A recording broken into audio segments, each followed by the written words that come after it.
gosh, every time I hear that song, I know I'm in for a good time. And that's because this is the OHNO Wrestling Podcast. My name is Owen. I am your Sharp Break Kid. I am your predictions champion. Don't worry, belt's in the corner just right over there. And with you didn't leave it at a Longhorn Steakhouse? Not this time. I did take it down to the bar the other night. Oh man, I was the crowd favorite, that's for sure. And with me, I'm so happy because it has been a while since the two of us have done a show together. Man, I'm so happy to have my good brother, the one and only Matthew Stafford, the Clint Globsky, the modern day Maharaja. He's here with me tonight, man, and I can't thank you enough for joining me to spout some wrestling bullshit with me. That's right, baby. Happy to be back with you, buddy. It's been a minute since we've been able to do a show. You've been out grinding, doing your thing. It just didn't match up. I got to do a show with good buddy Double J Jansen. Thank God for that. That jabroni Jay, who, by the way, has everybody on Facebook's like, we like Jay, Jay, and they don't like either. He's the best co-host ever. Guess what? Fuck all of you. Yeah, I don't think either of them like us. They just want Jay. Yeah, they just want. And Jay. granted, we love Jay too. Yeah, but we've been doing this show for a long fucking time. He's a super likable guy, but at the same time, he knows wrestling. He's fucking funny, he's great, smart, but I hate it when people are that much smarter than me about things. Like, I do get a little mad, and Jay's one of those guys. He doesn't make you feel dumb, like because of it, like the way like he talks or anything. No, he's just that much smarter. So when you're left, you're just like, God damn it, that guy has such great insight. How did I not think of that? That's it. He's just got such great insight. Well, it comes from I think he's got that background in film and everything like that too, and he looks at it from a different, like an interesting perspective. You know, like it's so interesting you point that out, and we should talk about that at the top of the show just to give him some love here. But yeah, like he does have a different way of looking at like wrestling storylines and wrestling angles and just like how things work. And like, man, like I think more people in wrestling media would benefit in being more versed in cinema like he is. Like it, I think you can learn a lot because a lot of the same tropes are played, a lot of the same like stories are told. I mean, like it all it is a storytelling device, right? So with incredible athleticism, and that's why we love it. And Jay just seems to get it in a different way than both of us do. And I'm really, really happy to have him part of our team, part of our crew. And part of the. I didn't want to say anything until someone posted it on the internet, but I like him better than I like you. Oh, that's fair. That's a given. That's a given. It's still fuck Kyle Deuce, but it's I think he's the one who said that. Absolutely. And you're welcome to. Go ahead. Sorry. I was gonna say you're welcome to your own opinion, Kyle, but I've been co-hosting this fucking ship for a while.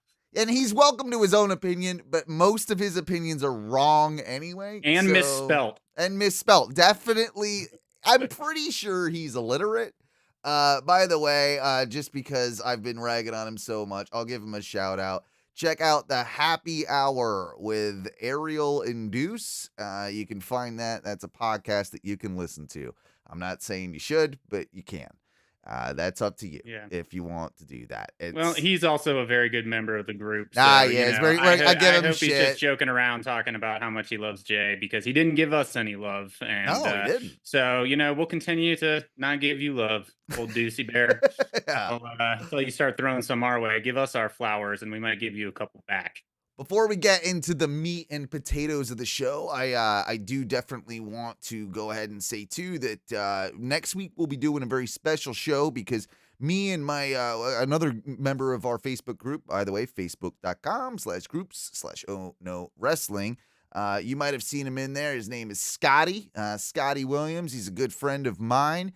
And we're going to be going to Dynamite next week here in Orlando on the 27th. So not obviously not tomorrow's Dynamite, but the following week's.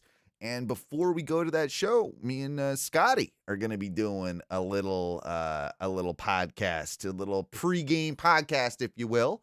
So, Nice. so be on the lookout for that if you're, maybe just looking for something to listen to, and over maybe the he can get in holiday on breaks and stuff. Maybe he can get in on predictions. You guys do predictions, and Jay and I send ours in. Absolutely. I think that's Right? what exactly we'll do. We'll have him on. We'll do predictions for World's End, which will be only just a couple of days after. It's really nice that we get to go to kind of the go home show, right? Yeah. Which I think is shaping up to be a really good one. And I'll say this too. Jay is always full of just good ideas and stuff. Like he remember when he was gonna go to the last show, he was like, I was gonna do this, but I ended up choosing to do the Roddy neck strong thing. Yeah, which he was the first. By the way, he was the first person that did it, and now tons of people in the audiences show up with it. Like, yeah, I'm sure someone would have like figured it out like eventually, but Jay was the first person that I knew about that was wearing a neck brace to wrestling shows before any of these jabronis kind of like picked it up. So shout out to Jay on that. Shout out to Jay on that, and also I gotta say, and shout out to the good brother Ryan here in Colorado, because he was the one who actually came up with it. With the idea. Jay's good brother, good friend Ryan, who I've met and gone and seen wrestling with a few times. He's an awesome guy, but I know Jay would want to give that to Ryan too, because we were originally going to do. Well, that's we what were I was. originally going to do the Christian cage. We're going to do the turtlenecks cut off. Yeah, the sleeveless turtlenecks. So what I'm telling you is I'm stealing that idea, and I'm gonna do the cutoff turtleneck. I'm doing cutoff turtlenecks at the show. Me and Scotty we've both agreed that it's a great idea, and we're gonna go ahead and do that. I'm thinking about bringing a sign. I was thinking about like either Christian please adopt me Christian, or Christian is my biological father. One of those, like, yeah. So I'm thinking about that, but I'm open to suggestions if you have any more witty, I'm ideas. Christian's real father. Oh no, I will not tempt that. I will not. No. Like, that is an interesting question. What does Christian think about his own father? Like, yeah. Isn't his dad dead? He's probably yeah. And that's why he's the best father, because his dad's dead. Like the way he says, I had to learn to do everything for myself. You all had everything handed to you with your fathers teaching you how to do things. Now I'm your father. I will teach you how to do things. Now I'm your father. I became the father figure. Jesus, you got a good Christian, bro. Like, you got like the way he might actually be my father. Well, you look exactly like him. So like, actually, slightly both more Canadian.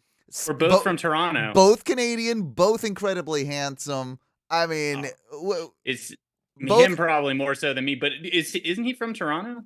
Yeah, or I think it's suburb right outside of there. Like, that's where I'm from, a suburb right outside of Toronto. I'm from Oakville. What if your mom's not telling you something? I mean, like, what if? Dude. What if? Yeah, right. You never ever know. So he's from Kitchener, which, let me do a little zoom out. Oh, okay. So he's from, dude, we were born. Dude, we're really close to one another. Like, yeah, really? Yeah. Probably like 20-minute drive or something. Yeah. Oakville's a little closer to downtown Toronto, and it's like right on the lake. But Kitchener is just right there, dude. We, he might actually be my father. Maybe. Who knows?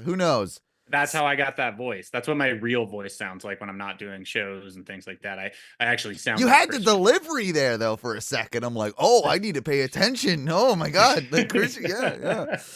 So I've been waiting to use this. So what do you guys want to talk about this evening? Oh man, there's so much to talk about. There really is. I'll start it with this and a little bit of bad news. In that we learned this week that Kenny Omega, probably the greatest wrestler of all time, is, posted that he is going to be out of action indefinitely and is going to be in hospital for a good amount of time. I don't know if it's been 100% confirmed, but all signs from everything that's being said is that he has diverticulitis, Yep. which I did have to do a bit of research on. I knew, of course, like I heard the stories about Brock Lesnar having it. I apparently Vince McMahon had it once upon a time, or had it like Yeah, once upon it's. a time. I mean, even Double J Jansen dealt with it at one point. Right. And of course, like the famous thing with Brock, right, is that he had to have like 2-3 feet of his colon removed because of this condition. And like Teresa knew a bit about it as well. She's like, yeah, like you can never eat like any seeds again. Yeah, Like yeah. I it's was just about to say seeds because they can get caught in the pockets and yeah, like yeah, and that's what it is, right? And like apparently it is more common for people with very, very high protein diets, which if you're Kenny Omega or Brock Lesnar or Vince McMahon, people that yeah, are like into like the bodybuilding thing, right? You yeah. need a high protein diet to be able to sustain that. So it does track that this is the case. Um it's obviously super unfortunate, and I mean I think we talked about it briefly when we were on the phone the other day, Matthew, but I mean obviously the promo with Jericho and the whole Golden Jets, and even like Kenny flubbing that and calling them the Winnipeg Jets, and like like the whole promo sort of against Big Bill and Ricky Starks, and like everything about that was pretty terrible, and especially like the furthest thing that you could this was not a home run by any means, I guess is what I'm trying to say. Yeah. But there was something off about him just even physically when he came down for that, and apparently it was the next day he went to the hospital, but he did look weirdly like bloated, like almost like distended belly type thing. Like something was weird. Like Yeah. it just didn't look like ooh man, Kenny, do you just need to poop, or what is it? Like there's Yeah. something there was something really weird going on there, and I definitely noticed it before. Like I didn't say anything about it, but when I was watching it live that night, I said, I was watching it like, something does look weird about him. Did you have that same feeling, or did you like? Yeah, I Can saw you? it right when he came out, Yeah, yeah. and I think, and I don't really know how long this has been going on. I don't know how long. Apparently, he hasn't been feeling well for a while, but it was like he wasn't feeling really well for a week, is what the rumors say, right? And Right. so, like even that match the week before with Ethan Page, I think it was like he was really sick during that. He thought it had something to do with his hernia, which is what put Which him would out, one of make the big ones sense. that put him out, which makes sense. So he was just going to try and get through some of this stuff. And I will say though, and I think when you and I talked the other night, I said this to you, but I noticed in the media scrum following Full Gear, is that what it was? What was the last God, one? yeah, I'll take your word for it. It doesn't matter, Yeah, but but whatever whatever it the last was. pay-per-view Sure, was, yeah. the media scrum, he just did not seem like Kenny Omega. He didn't seem like he wanted to be there. He like seemed out of it, and I felt like ever since that point, every time I've seen him, like there were times where maybe he had a little more spark, like doing a promo or something, but it's just he seemed I, drained, man. He seemed you might, yes, you do. I think you are right in that observation, but I also do think when I compare it to like the stuff that the Bucks are doing right now, I think some of that is character choice.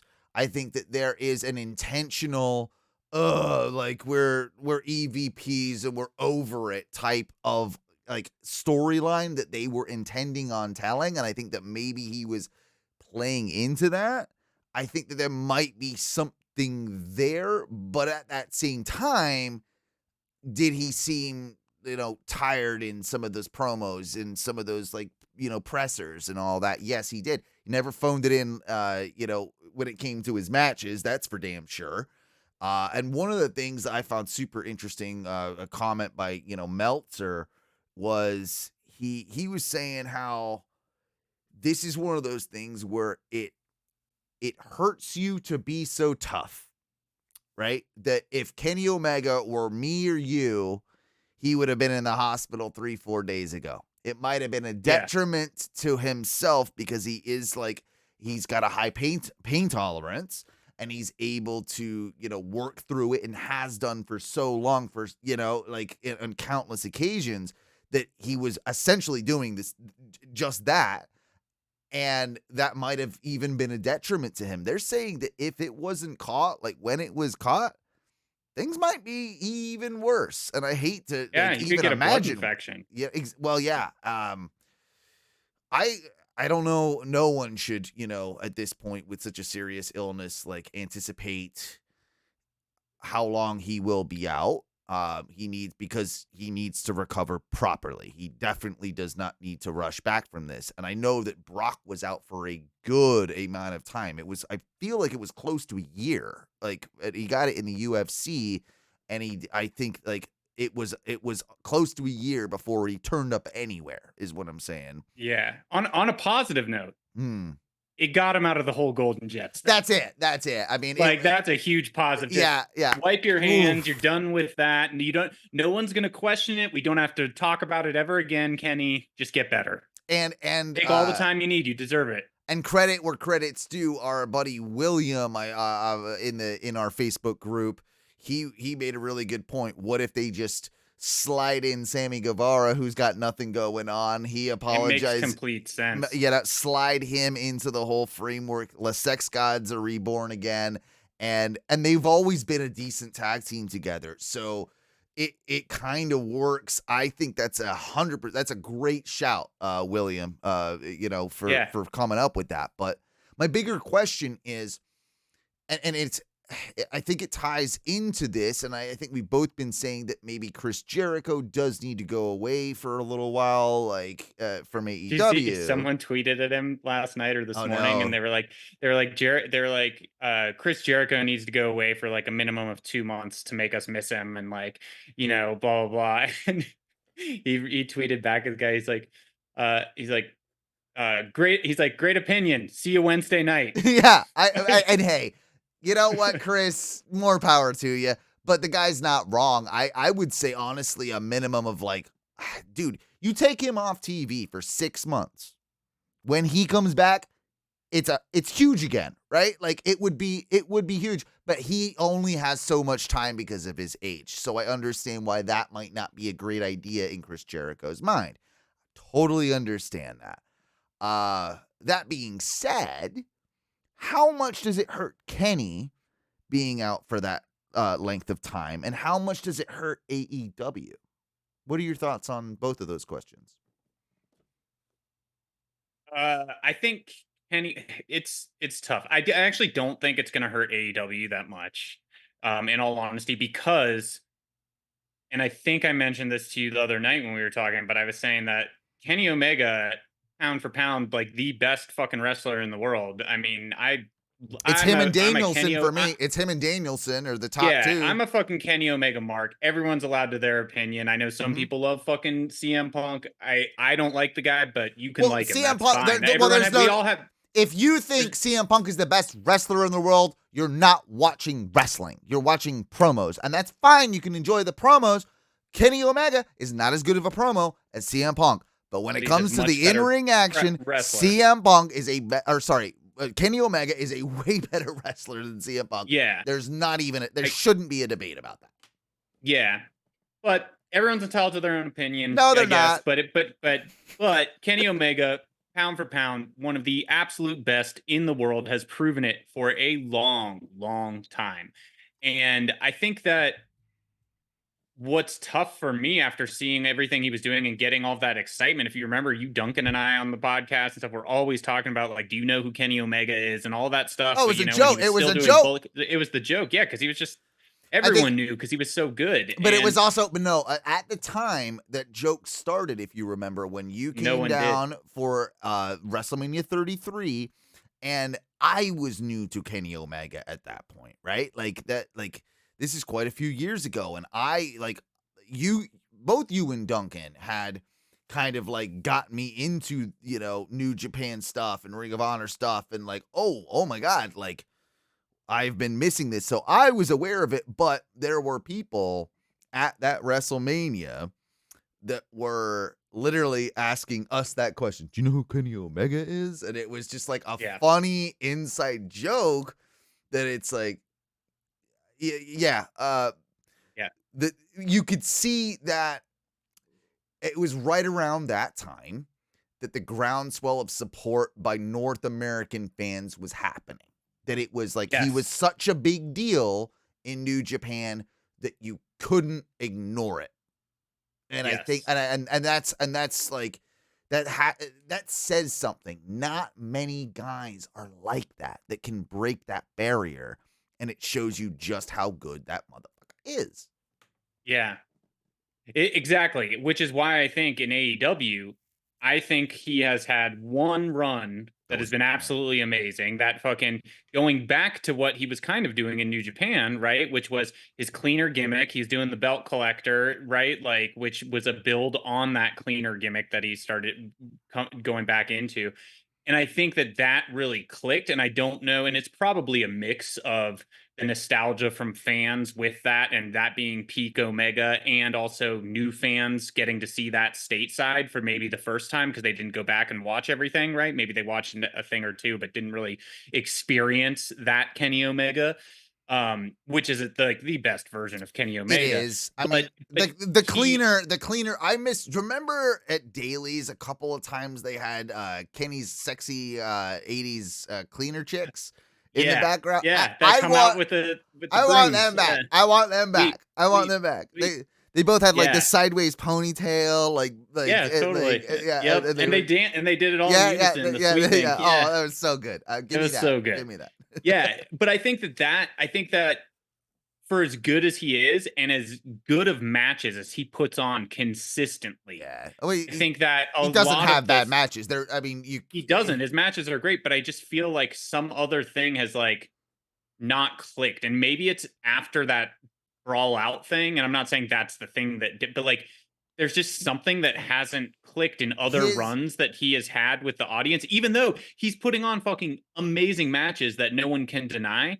But the runs just don't feel special. I think in my, if I'm gonna, give it my perspective on why Kenny hasn't clicked as much as maybe Tony thought he would, or maybe even Kenny himself thought he would to, a North American audience. I do think it boils down to his promos. I think that I'm not saying Kenny is a bad promo because he's not, but his promos, excuse me. Yeah, sorry. Stupid cold. I'm still fighting it. Nope, it's not coming. Sneeze. I thought it was a sneeze. Oh, right. But no. So when he is a heel, he can get away with kind of this more blasé promo style, more like that type of deal. When he's a face, I find that he does struggle to have that baby face fire. And I think that it's not earnest enough. There's something missing in his promo game in that regard for a North American audience. It's the stuff you can't teach, right? It's the intangible that Cody has now that didn't used to have. Like there's something there that Kenny doesn't quite have. And it's not, they don't, I think wrestling fans that have been so, brainwashed by the WWE expect a certain promo style from a certain type of top level guy. And Kenny's, while again, not bad, is not that style. And I think that is probably what I would attribute to the lack of connection with the American audience. He is always going to be very popular with a certain fandom, much like ours, but he is not a guy that when you see him for people that have never watched AEW, especially when it first came out, when you saw Kenny Omega, for them, brand new to him, that is not like the attraction thing that gets you to watch every week. I don't see him. I think that's where the disconnect is. He Do, just do you think because it's different than what people have been accustomed to, right? Like, he is not a Brock Lesnar. He is not like, you have a better shot at like getting people to watch with Wardlow, right? Or something like that than you do necessarily with Kenny Omega.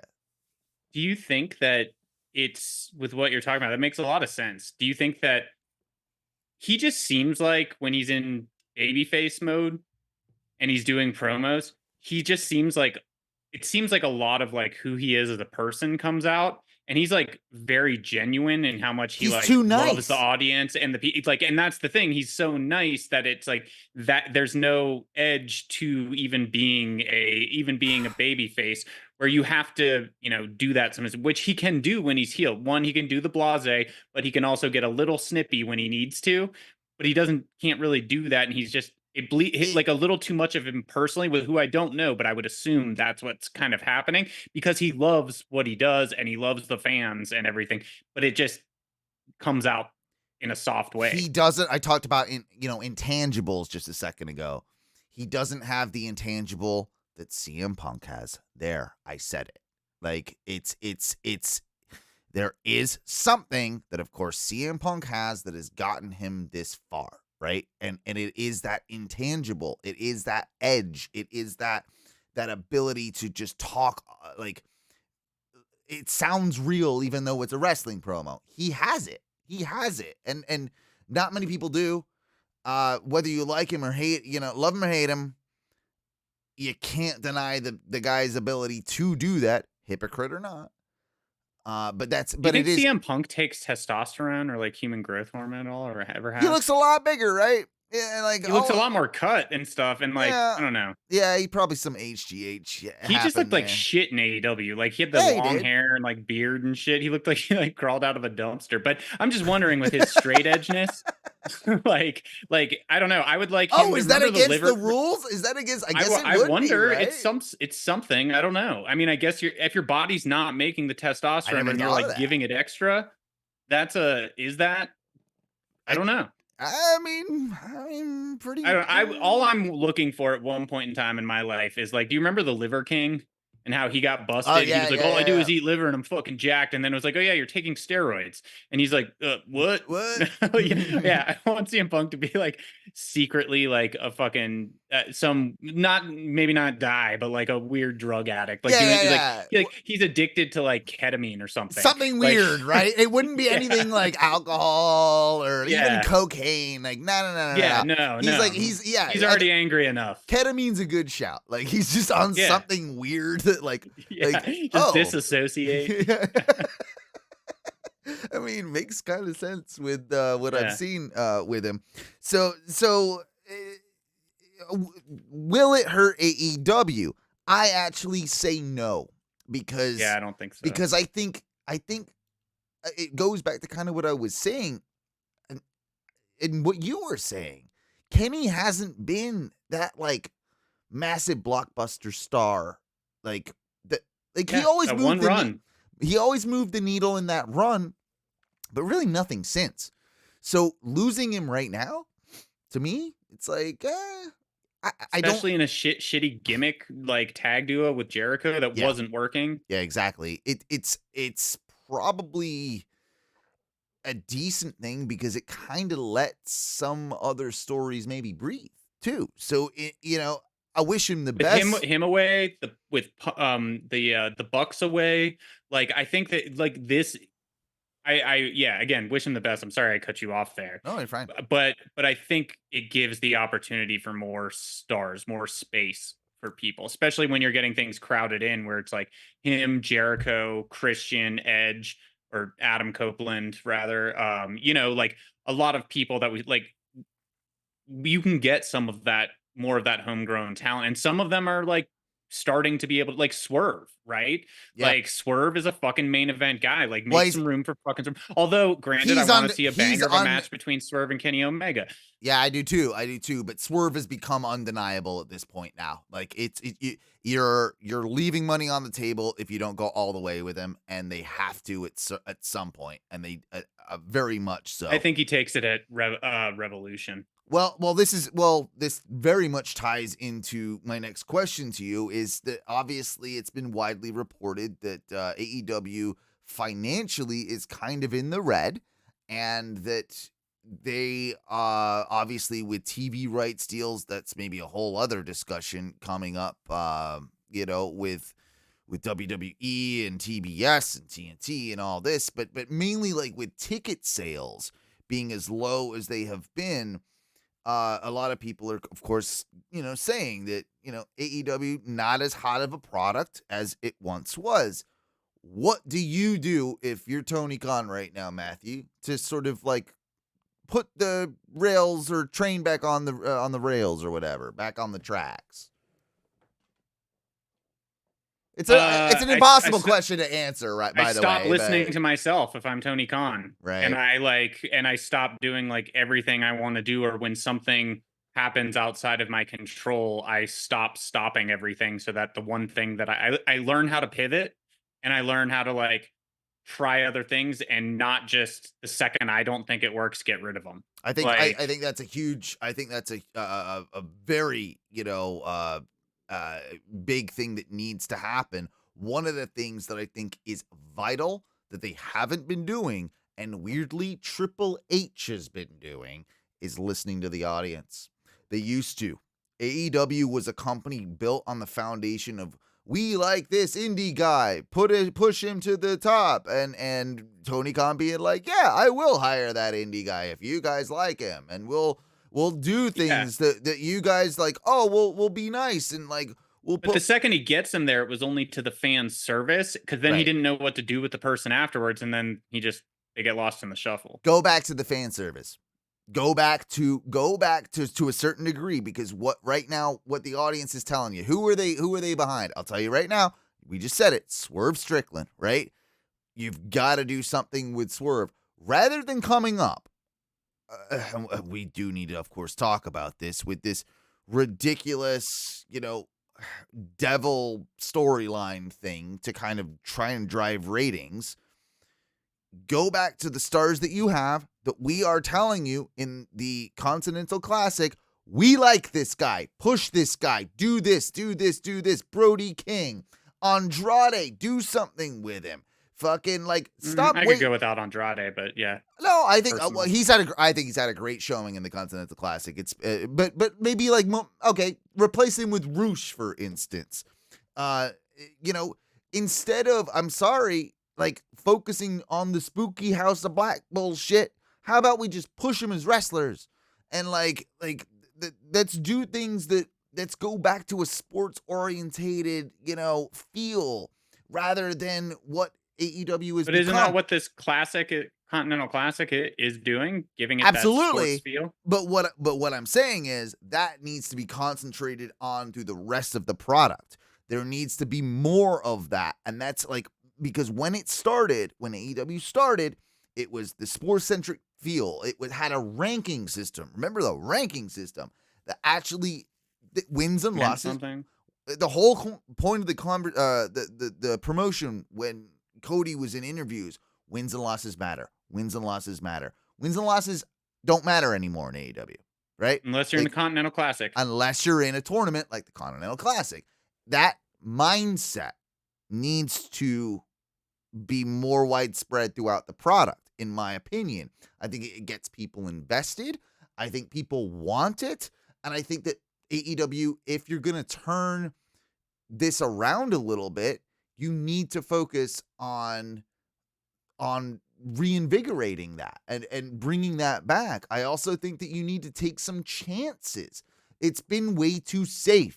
They used to take chances. And I'm not talking about the work, because that ain't safe at all, to be honest with you. But well, he goes with storylines that were like already done in WWE or other promotions when he brings people in. yeah, It's like stop you do the copying. same thing. Like Stop stop copying. copying. Yeah. Yeah. Like I think it is. I agree with you. That more sports feel, make things matter. Like, like every match should matter, right? Because those wins and losses Yeah. do matter. That's a good change. That's a good start. I 100% agree. And I think some of the, I don't know, just like some of your stories and like I don't know. I like what they've done with the devil stuff in the past month or so. It got me back into it because I wasn't for a little bit. And granted, the devil was away, I guess, for a little bit. I don't remember the whole thing, but I remember the last Devil does month what or he so. wants to do, bro. Yeah, Like, I've liked it. I've liked what they've done okay. because and it seems like he's actually fed into some of the fan speculation, like the beer bottle and then who was it? Joe calling out Hangman about like I saw the beer bottle and smelt the whatever Now, like the intentional red herrings that are being put on the television show are coming from the internet speculating, and that is a which great. is what WWE did with CM Punk, dude, which was genius. It's a great thing. It's a good idea. Say like we're gonna say Orton's gonna be there because everyone thinks Punk's gonna be there, and like we're gonna calm that down. It's the new And then it's the let him new come back. kayfabe. It's the new kayfabe. It's internet and real The world kind of. metaverse. Yes, it's Very meta. it's coming into itself, right? It's and I think that they're playing with that in a way like kayfabe used to be played with. It is the new version of that. We're just seeing it kind of develop before our eyes. I like what they've done with the developments of all of that with the devil and the red herring stuff, but the production of them and the way that they just like appear and look is stupid, and it looks janky and like low rent to me. I mean, it doesn't. I agree with that. The payoff better be fucking good. That's all I gotta say. The payoff better be this juice better be worth the squeeze, baby. I don't know that it can be. Like, it has to be MJF or Adam Cole for it to be that. Britt Baker might work as part of it, but can't be the whole thing. You think it's like Cole, Kyle O'Reilly, Britt Baker, and who knows, maybe what Wardlow's in there. I think Wardlow's in there. And then I think the Kingdom thing is the biggest red herring. It might be Roddy turns on Taven and Bennett, and he might end up with a new faction. Yeah, like he born. was wearing the neck brace and stuff the whole time, and he's now recently out of the wheelchair. But it's like, how could I have been that? No one ever thought it was me because I was in a fucking neck brace in a wheelchair. Now they're pissed at him for he's been taking advantage of them. So it's like it can go that way.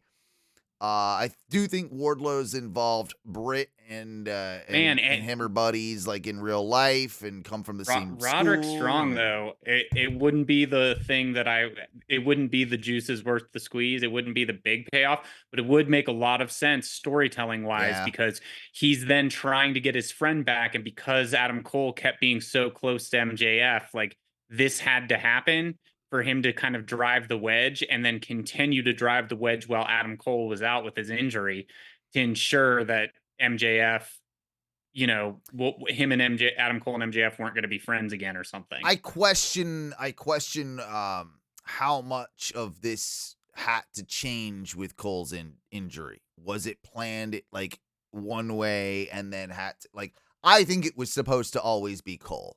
I think so too. I think it was, and now they're pivoting, they're figuring out how to go. Is it the same? Does MJF have his devil mask, or is that his devil mask? He stole. No, MJF does not have the devil mask anymore. From what I think, the devil stole the devil mask from him. I think that's the idea. MJF gets a lot of shit stolen from him. I think, he does. He needs, well, rich people do leave their doors open more than poor people. That's like true. That's a proven fact. But yeah, like, I think that's the story they're telling, right? That the mask was stolen, and then there are others who suspect MJF are saying you are just saying it was stolen. Yeah. And it's you the whole time. I think that's the concept because Okay. I mean, what did the devil do then? Like he went on Amazon or found like a guy to make him that same exact mask, right? Like yeah. I don't know, right. yeah, that's okay. kind of. I was just wondering. I wanted to make the point know. that MJF gets things stolen from him a lot and can't seem to Yeah. get them back. Takes a long time, and the people keep flaunting them in his face. Do you think Burberry has increased in sales since MJF? No, dude, none of the fans are fucking have enough money to buy a Burberry I scarf. kind of want a real Burberry scarf. Like you should. You wear Burberry cologne. Yeah, I do. I actually, you do. Yeah, I do. It's. I mean, I'm pretty. I have 2 bottles of Burberry Classic too. I'm pretty But much. It's your scent. It's a scent that I think of Owen Butler. Oh, really? Okay. A good scent. I love it. But like I think of you. It's a good cologne. Burberry. Yeah, it's a good Burberry. So yeah, I associate Burberry with you. So I associate class, upper echelon type shit. Like me Same and thing MJF, like we're cut from the same cloth. You know, we're pretty much. I think you need a piece of that cloth. You need that scarf. The same. I think most people who are fans of MJF are buying. Do they sell one on AEW? The store, like a Burberry, like a. They do. I think they would. No, they do. Probably what they're. Okay. Yeah, they do. But I don't want that one. I want a real one. You know, like but because it's not a real Burberry scarf. Like it's, they probably changed the design just enough to be able to put their own version out. I feel like I've seen it on Pro Wrestling Tees. I feel like I have. Or I'm looking at Shop AEW because I want to see. It looks like signed ones from him are going for about $250, but.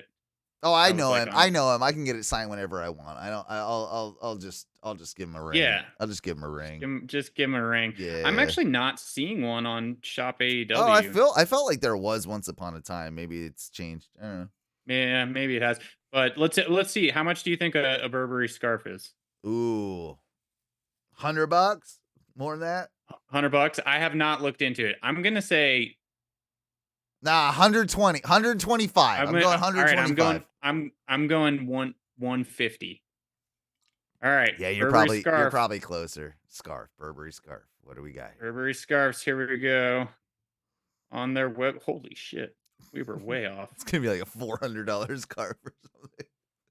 Yeah, dude, $590. Oh no, I don't need one that bad. That's for the oh shit. Okay. That's for the regular one. The regular just the regular basic bitch. But that's your regular width. Oh, so your regular just normal scarf. If you want a thinner, narrower one, it's only $450. Okay. If you want a wider one, it's $730. If you want a reversible one, holy shit, it's $660. Yeah, they're like full on cashmere though.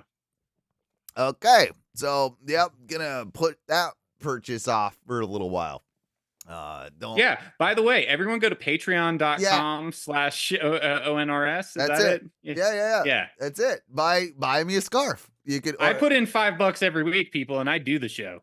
Yes, thank you very much, by the way, for that. Hey, I love OHNO Radio Show. You know that's the least I can do. Speaking of MJF, of course. Then, like, if he were to jump, right? If he were to hop over to WWE, what do you do with him?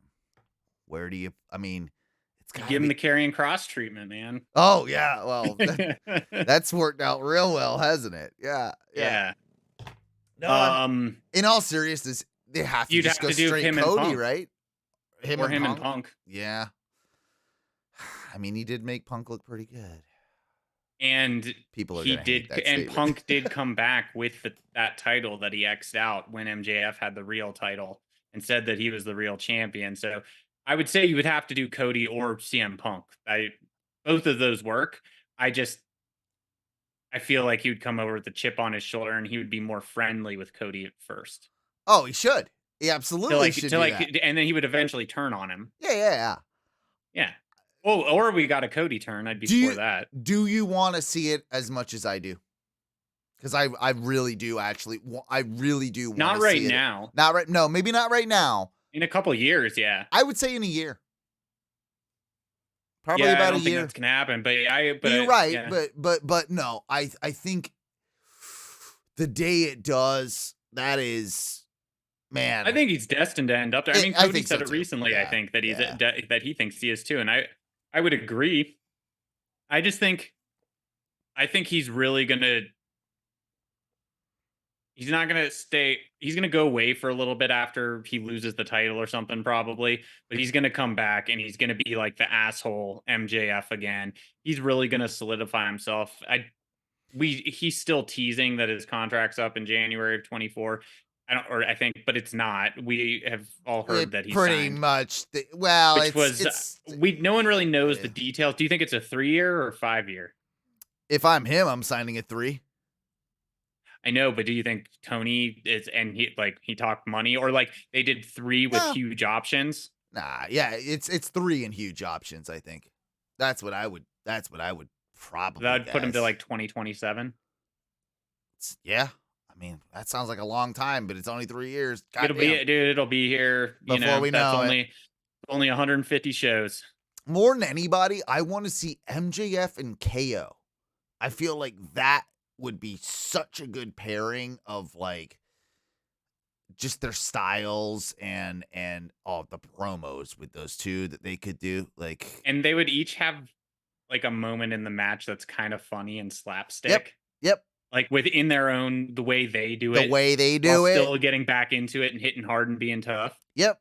I just Yeah. for some reason I'm like I want to see that. I don't know that I want to see MJF and Roman, for instance. Like, no, I kind of do, but I feel like the WWE system would just end up burying MJF with that. Like if they, yeah, I think so. I think he would need plenty more years to get to that level, right? To like, I think they would end up bringing him over and putting him with fucking The Miz. Just fine. Yeah. Well, they would have to do that one. They would have promos. He would beat The Miz a bunch of times, right? Like solidify himself and climb that ladder. I mean, we already said Punk. I mean, I guess he'd probably even have a good match. I know you're not a big Seth Rollins fan, but I bet him and Seth would have a good match. I said Seth, but yeah, like it would happen. I mean, Sammy, like, I'm okay on that. You know, I could see MJF and Jey Uso. I think that would actually work out really well. I think that would actually be a pretty good match. I can see that one.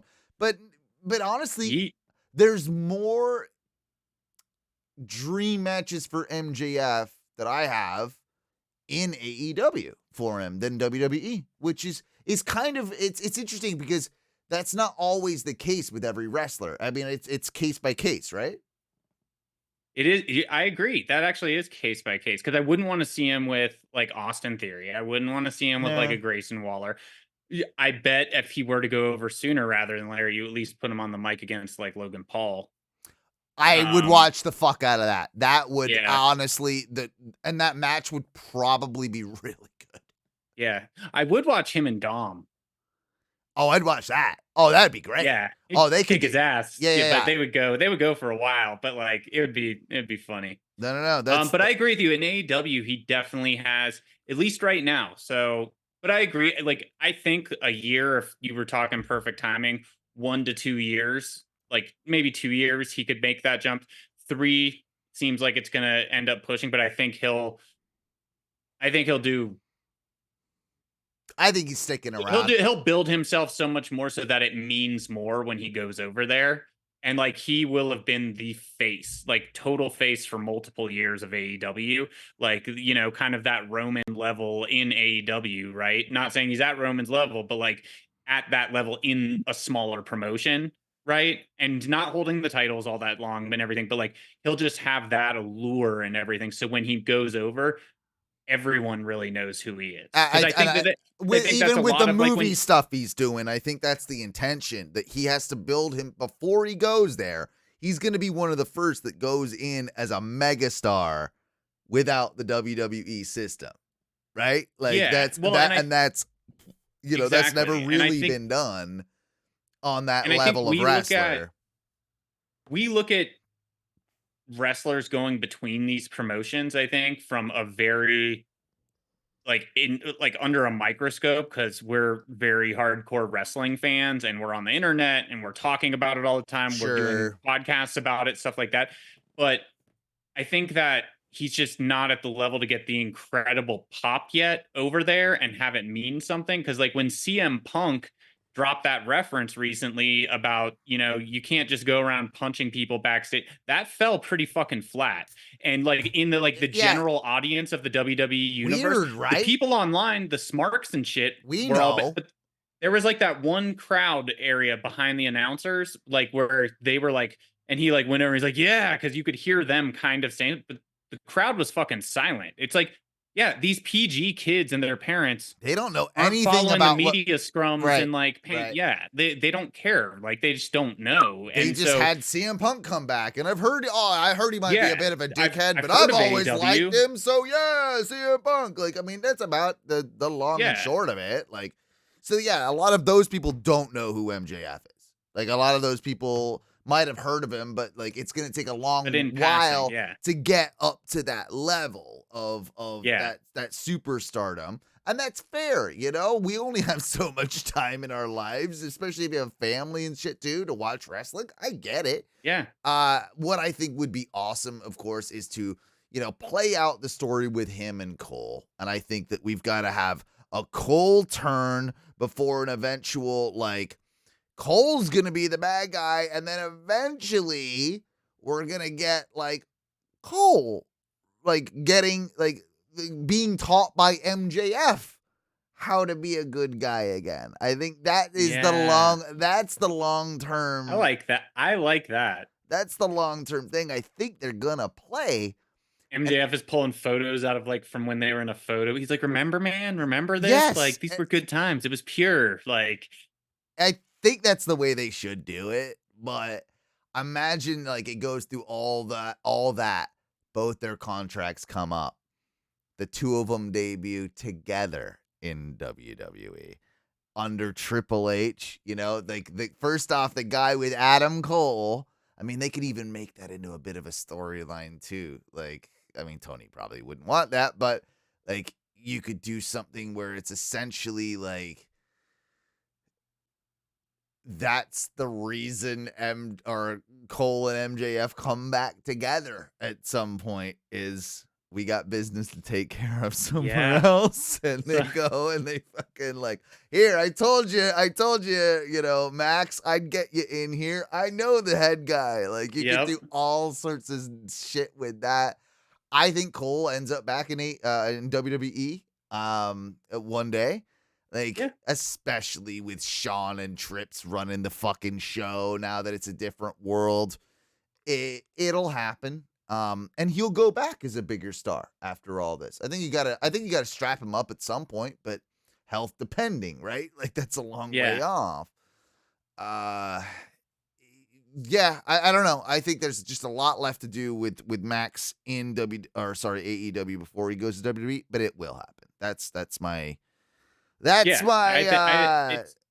it's written in stone that it'll happen eventually for sure. So did you watch much of the first off, did you I mean I watched both Collision and Dynamite this past week. Very impressed by Collision this week. There was some dumb shit on it, but like there was a couple of matches. Andrade and Claudio really impressed me. Collision. Okay. Go watch it if you just for 2 matches. Go watch Andrade and Claudio. Really, really great. But the main event was just exceptional. What was the main event? Danielson and Brody King. Okay. I like how I said Danielson. You're like, yeah, okay. It's probably great. Like, you already know. Yeah. Like, doesn't matter who I say after that. Doesn't matter. But I mean, now I'm actually very intrigued, him and Brody King. Yeah. I won't ruin it for you. Obvious person wins, but all the eye stuff that Danielson is doing right now. It's obviously like a real injury, but he's using it as like a tool and a storytelling device within his matches. The stuff he did with that, just like storyline wise in this match, fucking credible. I will also go ahead and say that Brody King is kind of like an unsung hero and a made man after this Continental Classic. He's another like this tournament has elevated literally almost everyone except for Jay Lethal and Jay White. It's done wonders, though. Yeah, it's done nothing for Jay Lethal, really. No, well, I think, well, you know, he was the jobber of the tournament. That was his role. Well, and Daniel Garcia.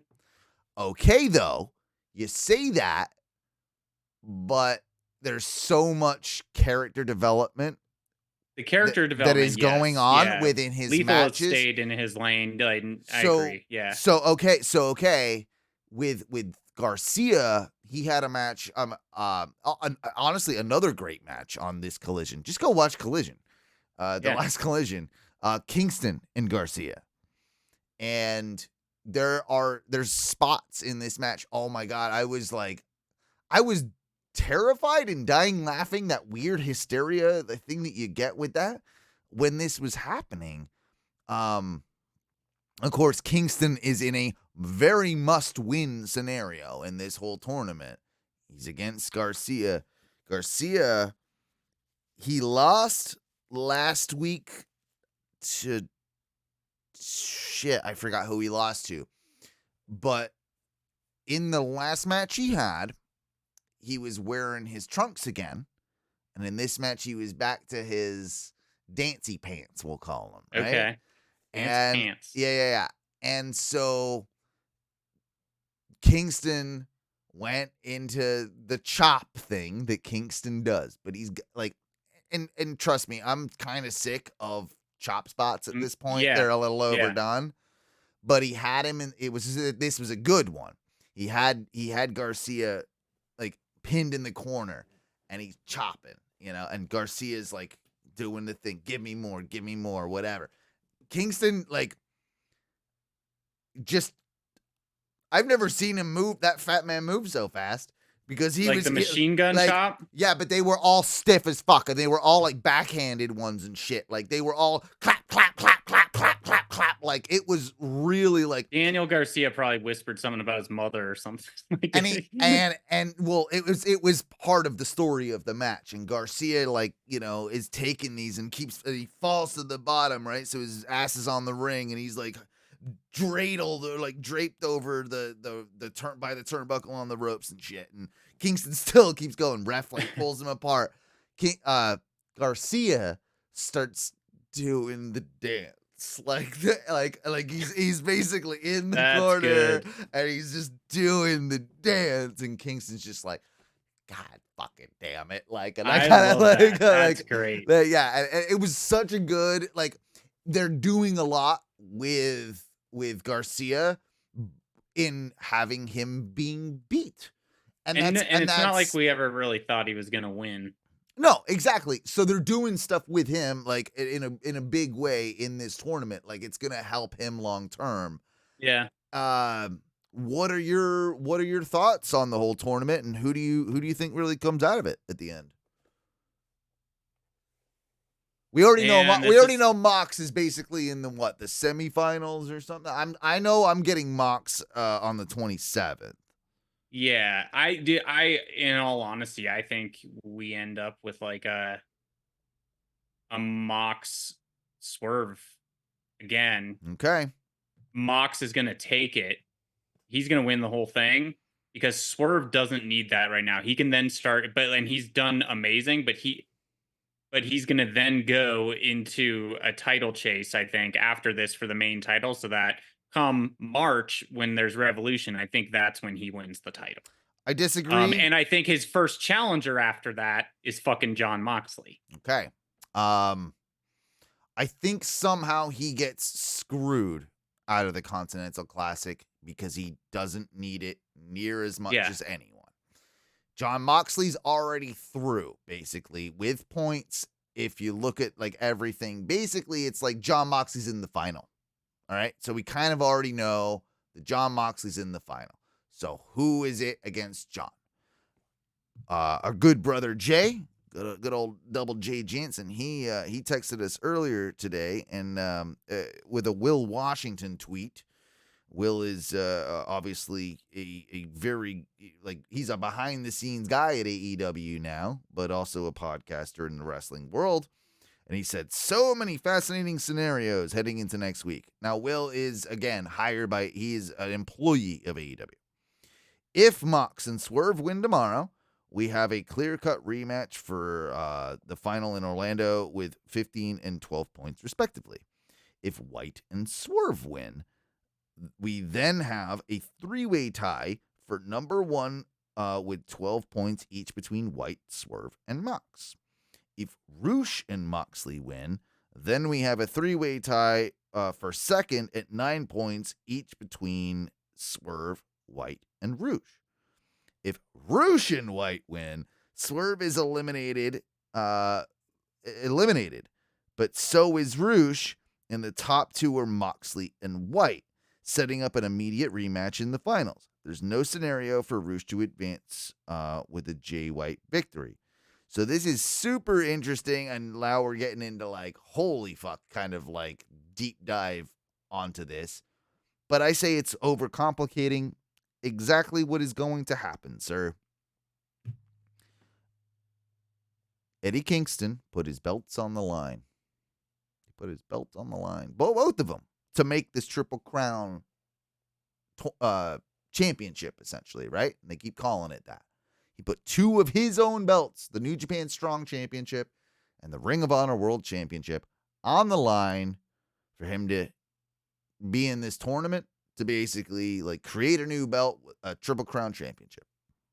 Okay. How the fuck would he not be in the finals against Jon Moxley, who is, there's already built-in story. There's already a lot of unfinished business between. How do you not do that? That's exactly where they're doing. Forget everyone else. Swerve, Jay White, blah, blah, blah. Doesn't matter. Where is this again? Is this taking place in Long Island? Yep. And Eddie Kingston will win the Continental fucking Classic, taking his new championship elsewhere. And he gets his win over Moxley. That's the fucking story. It's not building anybody else. It's building Kingston further, which he deserves every bit of it, because when he's on my television, I can't turn it off, and every single promo is awesome. And you know what? Like, his style is he's that beautiful sloppy is what he is. He's the beautiful sloppy. I don't know why I remember this. This was a long time ago. I think Duncan was still on the podcast at this time, and you, it's like a core memory of mine now. You were you like went off about fucking Eddie. You were like, you didn't say like classy sloppy or whatever you just said. You were like, he is a fat sloppy. Get in fucking shape. Get those gym shorts off of you. Like, but like never play that for him, please. Never say that. I didn't say that, King Eddie. I never said that. That's nope, that didn't happen. Sorry. It was really funny, but I think about that sometimes and just laugh. I was like, because you were so pissed at him. You were like, I fucking hate this guy. That's crazy. That must have been, of course, before I fucking fell in love with him. The one quote I'll always remember about Kingston is from the internet is that Eddie Kingston has real line cook energy. Yes, that's it. He does. Real line. That is a classic.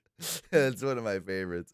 That being said, do you want to? Oh shit, no. We'll talk about this and then we'll take a little break, because I definitely, want to just reiterate to you, like, Brody and Danielson, man. Okay. And like, and the match was incredible, but more than that, it's that Brody King is, talk about a made man after this tournament. Like, he is, wow. What a showcase for him. This might as well have been the Brody King Andrade showcase, like, tournament. Like, you know, he's just been phenomenal in all of his matches.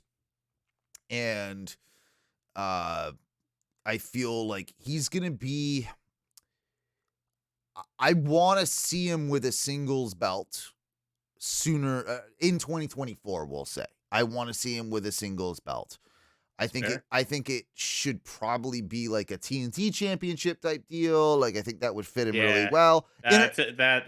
International works though too. International works equally as well. I don't think he's top tier.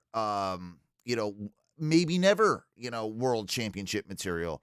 But what I do think is that you should start with the House of Black, moving them in a direction where they can still remain a unit and they can still remain a faction, but not everything has to revolve around that. That they can essentially be representing, which they always say, representing the House of Black, and they can all have singles runs. That's what I think that they need to do, especially more for, like, I think if you're going to do anything with Malachi, you have to do that with him, at some point as well. Buddy, I think, well, same kind of thing. Like, I think that all of them are a little bit lost in this sort of like trios or tag team thing. So all of them push them on a singles runs whilst also remaining united. That's what I think they should do. And who knows? Like, I don't know what I would like. Malachi is the weirdest one. Like, I don't know what the hell I would do with him at this point. Like, it feels he's one of these that, like, I'm not gonna say AEW has bungled or like botched, but it feels to me like there could have been a lot more done so far with him than they have done. I think it's been fine. He had some stuff that happened, and then he kind of went away for a while. And I think, I think he was like always the forefront of House of Black, and he like stepped back from that a little, and they present them more as like a group, but they come out and do singles or they do tag matches together, and they kind of like freebird it. But I think maybe House of Black eventually needs to go. Probably go. It doesn't really need to go away. It just needs, that could be they just need to have their own storylines. I think that really. I think that's what I'm talking. I think we're saying the same thing. I think we're saying this essentially the same thing. What's interesting as well, if what I'm saying about the Kingston prediction is true, it means one of the things. It means that Garcia has to beat Brody King tomorrow on Dynamite. Which, there you go with the Garcia thing. Holy shit, he beats, like, that's the one win, because that's an upset. That's a huge upset that you would not be expecting. That is a huge upset, and I think that's exactly what's going to happen. I like it. Yep. So book it if you already haven't, Tony. Book it. Book it. We're gonna probably do more WWE stuff second. Well, that's the idea. Here. That's the idea. That's typically what we do here. So I was gonna say, I want to knock off a couple of AEW things real quick here. Sure. I just wanted to get your thoughts on the women's division right now. Oh wow. And kind of what's happening in there. There was that Texas street fight or death match or whatever it was with Willow and everything. A lot of people really liked this. I thought it was really not that great. I thought it was okay. I didn't think it was like anything. I didn't think it was as good as it seems like the rest of the internet did, but okay, so you saw that too, right? Like, you saw a lot of people raving over it. I'm like, but it wasn't that good. Like, it was pretty 3-star match for me, like, honestly. Like, it didn't have I don't know. And maybe it's because it's women doing more hardcore stuff. I don't know. We've just seen some of those matches, and they were really good matches in AEW. So with women,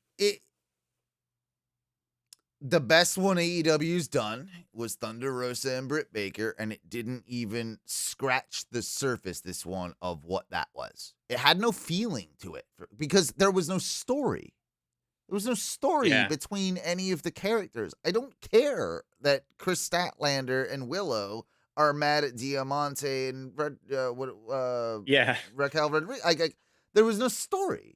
So that in itself, like, I didn't even know. I'm like, okay, so why are they having this blood feud match? Like, why? Like, I don't know. Yeah. Because you haven't done any, like, AEW didn't do a very, very good job of explaining any of that to me either. And like, okay, so now we have Pulp Fiction shit. And okay, that's cool. Like, I like a good nostalgia nod like the rest of us, but no, it didn't have the vibe. It didn't have the feel of like a match that I should care about. And that in and of itself is kind of an indictment of the match. It again, it wasn't bad, but I couldn't care about it. Yeah. Okay. Good. We're on similar pages there. Yeah. And then we're gonna and then we're just gonna throw Abaddon and fucking and Thunder Rosa together because I don't like that. I don't like Thunder Rosa, period. But I don't like that at all. Tony Storm is like the only thing that's worth watching. Like on that, dude, that whole division. She is so good on commentary. She's fabulous. Do you hear she calls Taz the Tasmaniac? Mm-hmm. She's like from old times, and like that was his first name. Yep, was the Tasmaniac. Yep. Like that type of shit. It's so good. And obviously they're building this thing with Mariah May. Well, it's the obvious she was cracking story Renee up in that backstage promo. Oh, she always does. That. She just kept talking about like her tits and like their tits and like Renee to like cover her mouth. Oh no, Tony's like, I know a lot of people might be a little over the gimmick. I'm all in. Just give me more of it. I love it. I think it's give me more. She's getting better. I've been critical on past podcasts and outside of the podcast that I think that like there's a weird gap between her in-ring character work with it and like how good her, acting of it, when she's doing promos or vignettes and such is. I think she's been blending it better lately. She's definitely been working on it, and it's getting better in-ring character too. No, I agree. I think it's weird, obviously, that like Britt Baker has been off TV for so long. Is she injured or something? Well, is she the devil?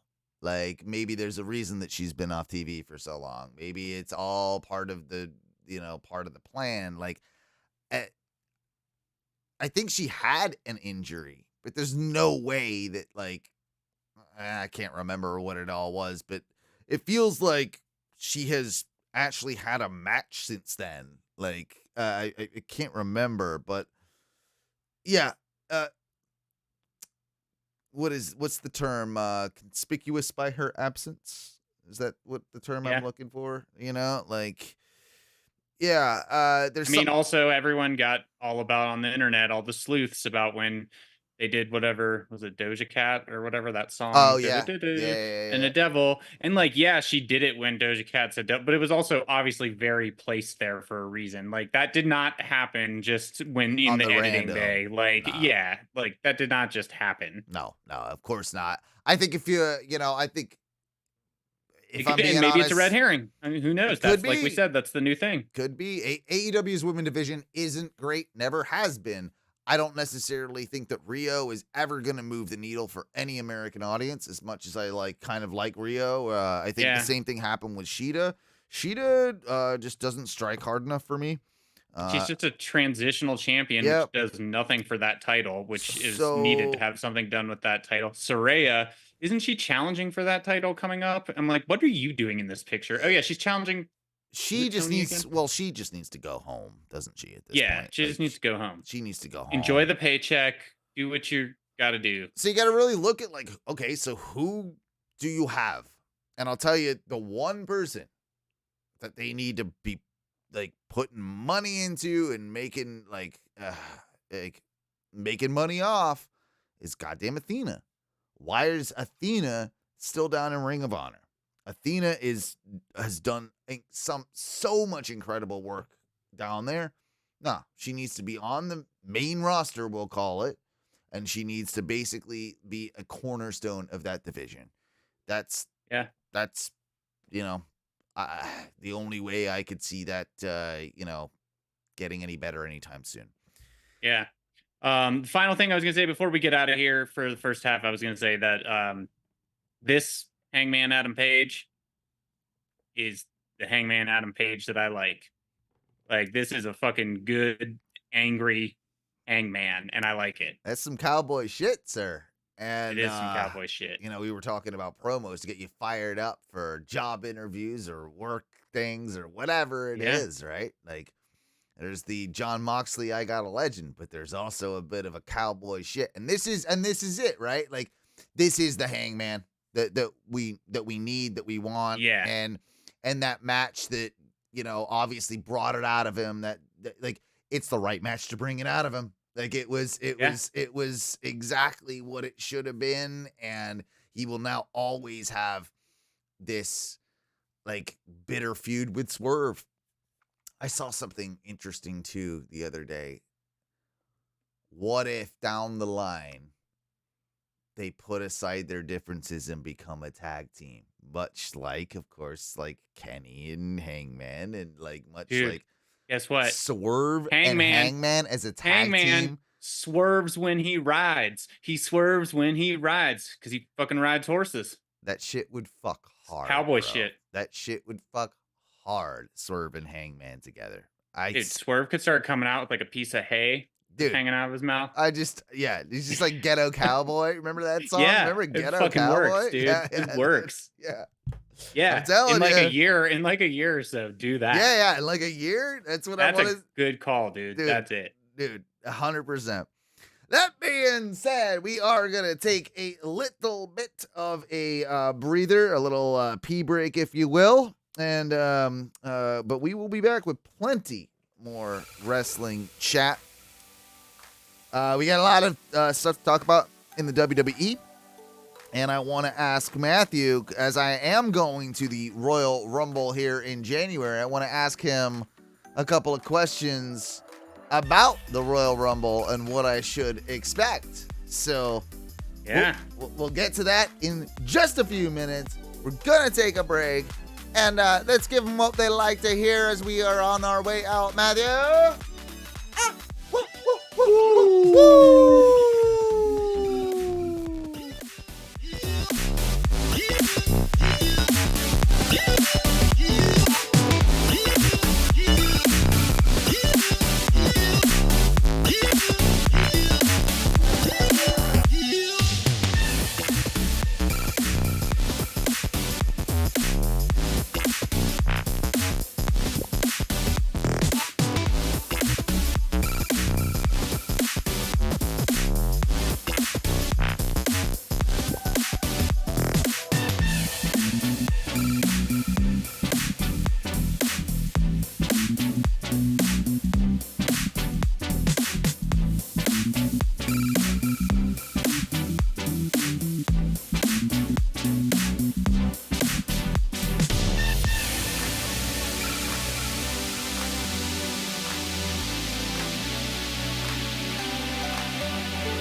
Second segment of a little thing we like to call the OHNO Wrestling Podcast. Again, it's myself, Owen, your Sharp Break Kid. And of course, the modern day Mataraja Matthew is with me, joining me for the second segment. We'll talk a little bit more about the WWE side of things here in a second, maybe the wider world of professional wrestling. But Matthew, there's something I need to bring up to you, and there's something I really would like that I'm making a request. Yeah, okay. It better be some Cowboys shit because I listened to that promo on break. It's good, right? Hype you up? Hype you up? It hyped me up, dude. Yeah. It's Cowboys shit. Sometimes you need a good Cowboy shit and a good time to become a legend. Those are my two. Those are my two. Good on you. Yeah, all right. So no, I got a request. Once upon a time, of course, you and our good brother Duncan had a podcast called Nobody Cares Go Harder. Yep. And one of the things you used to do on that podcast is you used to have the old Chris Jericho. You just made the list. Yeah. Yeah. That was it. We did it every show at the end of every show. All right. Well, I'm asking you, as anytime that you're on now OHNO Wrestling, I'm asking to bring back the list. And I want me to bring back the list. I think you need to bring back the list, but I think you need to bring back the list for things that make the list in the world of professional wrestling. All right. Do you have it? I know I'm putting you on the spot right now, but if something were to make the list for you right now in the world of pro wrestling, what would it be? I know I just put you on the spot. You did put me on the spot. Can I'll while you think about it, I'll add something to the list. How about that? Okay, go for it. Chop battles. Tone them down. Chop my battles. My mind is just, we had talked about it, but yeah. You just made the list. made the list. I'll get the button. We gotta get the button. I'll get the button. I'll send it to you if you want. Give me that. Yeah. But I agree with that. And like, it's now just expected when you put two big men in the ring, like that's all they're going to do. Or if that's someone's moveset, that's pretty much all they're going to do. Yeah. Like, I get it. It hurts. It looks like it hurts. Like, and sometimes but it is overdone. It's like when the super kick was being done so much after the Jacksons got it going, like it's just one of those things. I agree with that making the list. I would say, for me, which was another Nobody Cares Go Harder thing there. But yeah, for me, I think the biggest thing that would make the list right now is Dude, I don't know. You having in mind? That's a Yeah. tough one. Okay. I feel like had you not put me on the spot, I All would have right. had Maybe so many. it'll well, it takes a while to think about what Yeah, like the should list wasn't really. just, Yeah. Yeah. off the top of your head with Nobody Cares Go Yeah. Hard, but Yeah. I Yeah. should Yeah. have You something. got People are probably screaming all the things they hate about the world of professional wrestling right now, and I'll give you my listening to second one. this. I'll give you my second one just off the top of my Oh, head. show off! You've got two. Yeah. Fans chanting "We want tables." Fans chanting anything that actually makes the list. Like the what chant, like stop that. We all know that it's had to stop for all. But some of the chants need to fucking stop. You guys need to stop. We will at least. Okay, so this is interesting, right? And it ties right into everything we're going to talk about. But I don't think that we're ever going to have to hear an ironic CM Punk chant anymore. Like it's Yeah. It's at least like, okay, we if you're chanting CM Punk, you're at a show chanting actually for CM Punk, which, you know what? That's what you should do at wrestling, right? Like that's fine. Yeah. Chanting CM Punk at shows where there's no possible way he's ever going to show up, that was annoying. So, like there we go. There's something there, but well, speaking of Punk and WWE, I'm gonna not go down the diatribe that I am running through in my head, like a fucking sprinting a marathon right now with all the things I could go off on. But the one I will stick to is he had mentioned when he was doing his monthly commentary for that whatever MMA thing that he does, right? Yeah. He mentioned that the actual host or whatever was like, yeah, CM Punk, here tonight and back in WWE, blah blah, and like his first in-ring match is going to be at the Kia Forum in LA against Dominic Mysterio, and the he house said, show, right? Like he's they're doing a house show match with fucking Punk and Dom. Like, okay. Yeah. And he said, Kia Forum, come to that, watch that, or be there if you want. And he's like, this will be my first in-ring in WWE. Dominic Mysterio, he's like, I've wanted to punch that kid in the mouth for a while now. Right? That's great. Yeah. And that's what he said, left at that. So Dom today tweeted at CM Punk and said, please punch me like this.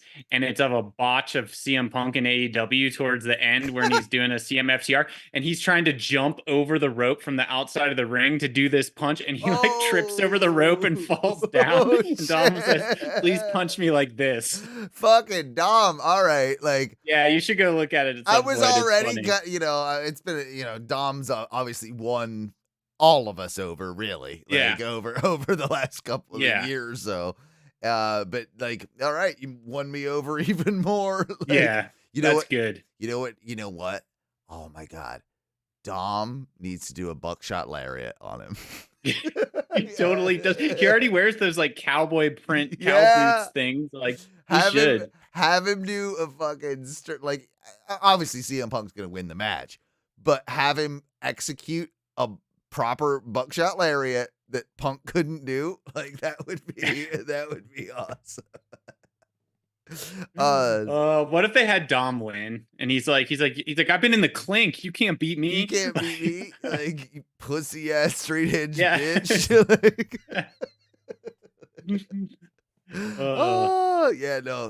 It won't happen, but we can only dream.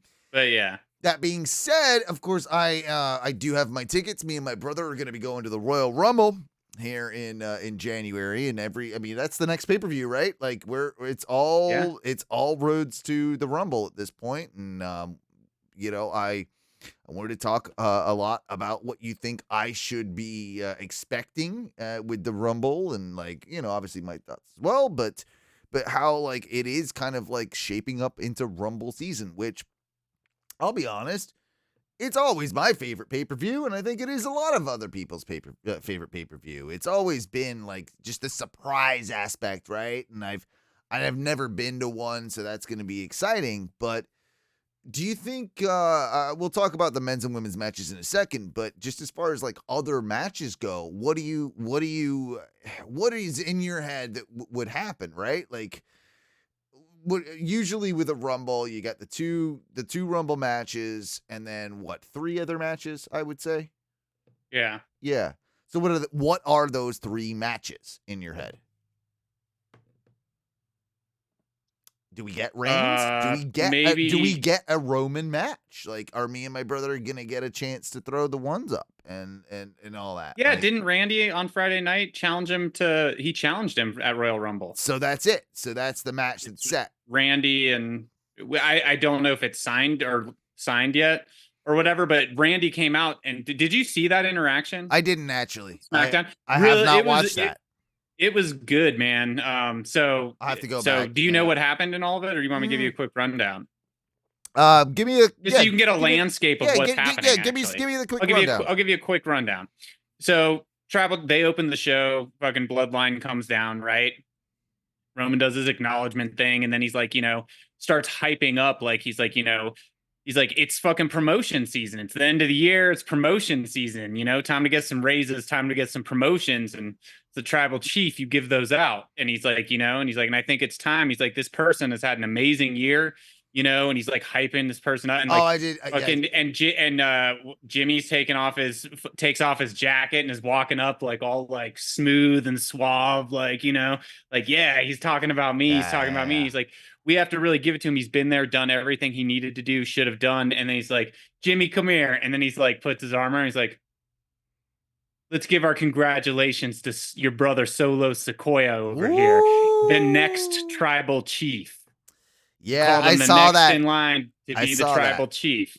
And that's actually really smart too, because it's a way to keep the bloodline going if Roman does take time off. Hasn't he been? Yeah, but every time someone says like Roman's gonna take time off, I guess when dude doesn't have social media, when he loses doesn't do anything that I see in media anywhere, and is never on TV.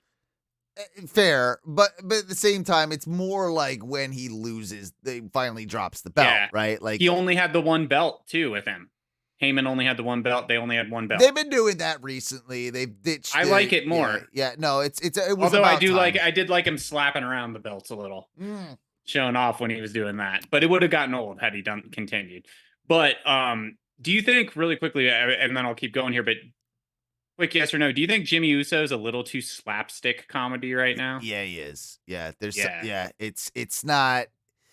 It's too much, right? I think it's leaned into a little too much. Yeah, but we're also, men in our 30s. I think that probably plays pretty well to that's the perspective thing we were talking about earlier and stuff. Like, I mean, and WWE does have to play to kids, like, and they do. That's true. So that's true. It's part of it. That goes back to what we were saying with like the MJF and WWE and But anyway, so that's happening, and then he says, some people have come back, blah, blah, and Randy comes out.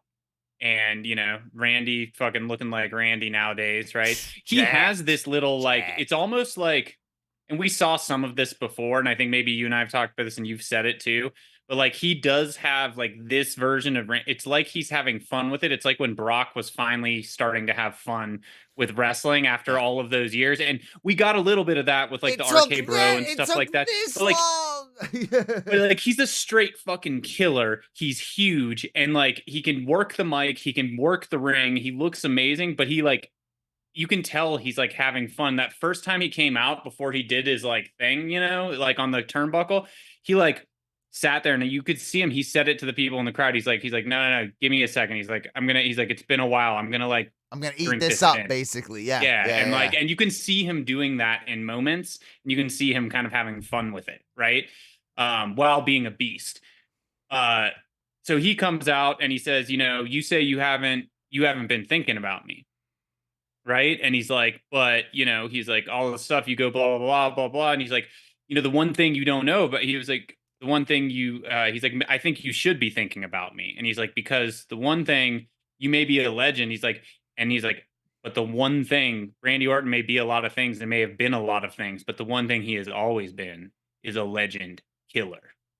And like, as they're talking, they're like mic to mic, and then Randy goes for the RKO, and Roman pulls back and is like, holy shit, like, But I finally he met almost just got Roman's me. finally kind of met his match a little bit there. Yeah. And he's like, and Randy's like, I challenge you to a match for that title. He was like at Royal Rumble. And dude, you know what's beautiful about that is, first off, Randy is actually somebody that we will buy on the night, and we can buy right now as being somebody to dethrone Roman Reigns. You know, like he's absolutely the apex predator, all that bullshit, right? But no, there's some truth behind that.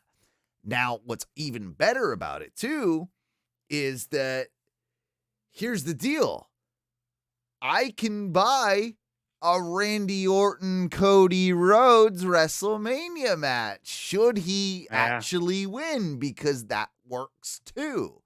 It's very smart on a lot of ways. In a lot of ways. If I'm Cody will never finish that other story with Roman. He's always going to have. The story's not about beating Roman. The story's about him winning the big one. It's about the belt. So if Randy, it doesn't matter. It doesn't matter if Randy has it. You know, like it doesn't matter. Like he's still Randy is an actual huge fucking threat. Like, and I don't know. Like, I want to believe it. I have never popped as hard for Randy Orton as I did when he came back at the last show. You know, when he came back. Yeah. Like that was to me, it was just like, oh shit. I get why people like this dude now. You know? Like it was absence makes the heart grow fonder, all that type of stuff. Yeah. But, you could honestly feel like, much like we were talking about with other talents in AEW maybe needing to go away for a while, this was exactly that. He went away and it was a long while, but he comes back and he's, you know, as big as he's ever been, if not bigger, and more over than he's ever been, if not more over, right? I mean, exactly. And I will say this, just so I think this is the match you're going to get at Royal Rumble. Roman refused it and said he hadn't earned it. And he was like, I'm not wrestling you. You haven't earned. I don't think they plant those seeds the way they did without having that match. I think it's going to happen. Because that match right there, that match sells tickets. Like, I don't know that they need to at this point. I think Royal Rumble sold out, but at the same time, that match does sell tickets. And also in the main event that same night, Randy Orton was wrestling Jimmy, right? Wasn't it Jimmy? What? Or was it Jimmy or Solo? He was wrestling. It was Jimmy. It was Jimmy. Yeah, it was Jimmy, because Jimmy said there was a backstage segment with Bloodline, and like Jimmy was like no, Roman, like, why don't you have your? I could handle him. I could handle Randy Orton, but why wouldn't you just get your tribal chief to do it? Like, get Solo to do it, right? And he's being a little bitch about it. Yeah, he was. And then like he was like, well, why don't you do it? He's like, it is promotion season. He's like, earn the promotion. And like, and then he was like, sat there and he's like, yeet. And like Roman looked at him and he goes, no yeet.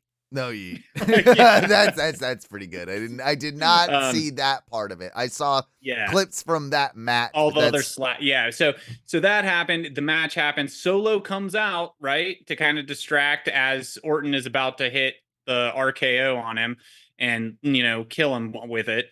And then LA Knight comes out, right? Instead of Solo, right? Kind of because him and Orton have had this thing, right? And they start going at it. Roman runs out. Roman actually gets in the mix, dude, for a second, and then fucking AJ Styles also went away. What steroids are they giving these guys? Because he is jacked too. Jesus Christ, AJ! Like, you've never. Like, what is TKO's policy on roids? Apparently, none. Like none. As many as you want. Yeah. I don't know what they're feeding him down at the PC, because like both. We know Randy and it's been reported that I think AJ was training down there. Like, whatever they're doing down. AJ is jacked too. Jesus. Jesus. And this is interesting. Now we've got AJ in the mix. But AJ then turned on LA Knight. It was like a heel turn, and then Randy looks at him and he goes, he's like, I guess, well, I'm to hit the dude too, you know. And then, but then, AJ was the one, he did the phenomenal forearm to Roman, and then the Bloodline's in the ramp, like on the entrance ramp, and he just walks. He looks at Randy, turns, and then like gets out of the ring, and then just walks straight past the Bloodline. What if at the Rumble we get a 4-way, which sets up other feuds down the line for other pay-per-views before Mania? What if we get, seriously, Roman, LA Knight, AJ, and Randy? What if that's what they're going to do? Like, because that would be awesome. I mean, actually probably wouldn't be as good of a match to be, like, 4-ways aren't. But, like, that's a way to get all of them on the card. And it's a way to kind of, like, further, like, and Roman can win. But I think, and Roman can win that, you know? I think, you know what I think they'll do? I think they'll do AJ, LA Knight, and Orton Reigns. Okay. Because AJ turned on LA Knight. And I like that too. I would like them to be separate matches, and I would, you know, LA Knight probably go over AJ. Yeah, I mean, I wonder, because AJ just came back. Exactly. That would be an interesting one, because that definitely it would be an interesting match. I mean, that's, you're booking good things there. And you've already started planting the seeds.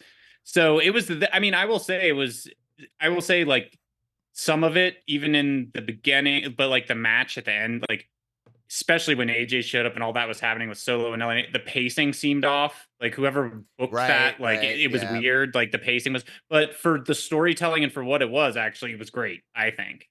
No, I mean, from the bits I've seen, I'm kind of into it, you know, and again, like, Bloodline needed challengers and threats, and I'd never seen them actually. They were like retreating down the ramp. And like, WWE worried. right now needs top heels. So to bring AJ back and instantly turn him heel like that, they needed that. They absolutely needed to do that. Like, they've got too many top faces without you know, as many heels to challenge them, you know, like that. So that is a smart move. Like, what do you feel like Royal Rumble shapes up to be on the women's side then? And do we Things are different now that Flair is out. I was also thinking like there could be like a Logan Paul match, by the way, too. Like there could be something. Oh, isn't that what they are going to do? Isn't that why they're doing this bracket? Is that what they're doing? Is that the idea? It's a US yeah. bracket. Yeah. So it was interesting, this SmackDown, because I watched the whole thing. I didn't know if that ended on like on a Raw, or if they were going to do that. If they said that they're going to do the final on the Rumble. Like, I don't know. I'm going to look it up. I don't know. But while I'm looking it up, I'm going to say that what was interesting was for each one of these I think it was semifinals. Yeah, semifinal matches that they had on SmackDown. Like it was interesting. Logan Paul would like have a little thing where he's like talking about the wrestlers, and then like they would have like his face pop up in the corner in a little box where he was like talking like during the match and stuff, you know? And it's like, and I thought that's a smart way to have Logan Paul on your TV without having to have him come and show up and be on TV. Have him cut those things. Yeah. He's known for like digital mobile media. Like he can just be calling that in. It kind of layers to the character and stuff like that. No, that was actually pretty well done and pretty smart. So championship tournament. Yeah, while you're looking that up, I'll say that it does seem like on the women's side, man, it feels like they're really trying to build Nia Jax again, and and they're doing that. I feel like Bayley and Nia Jax or something are going to be the final two in the Rumble.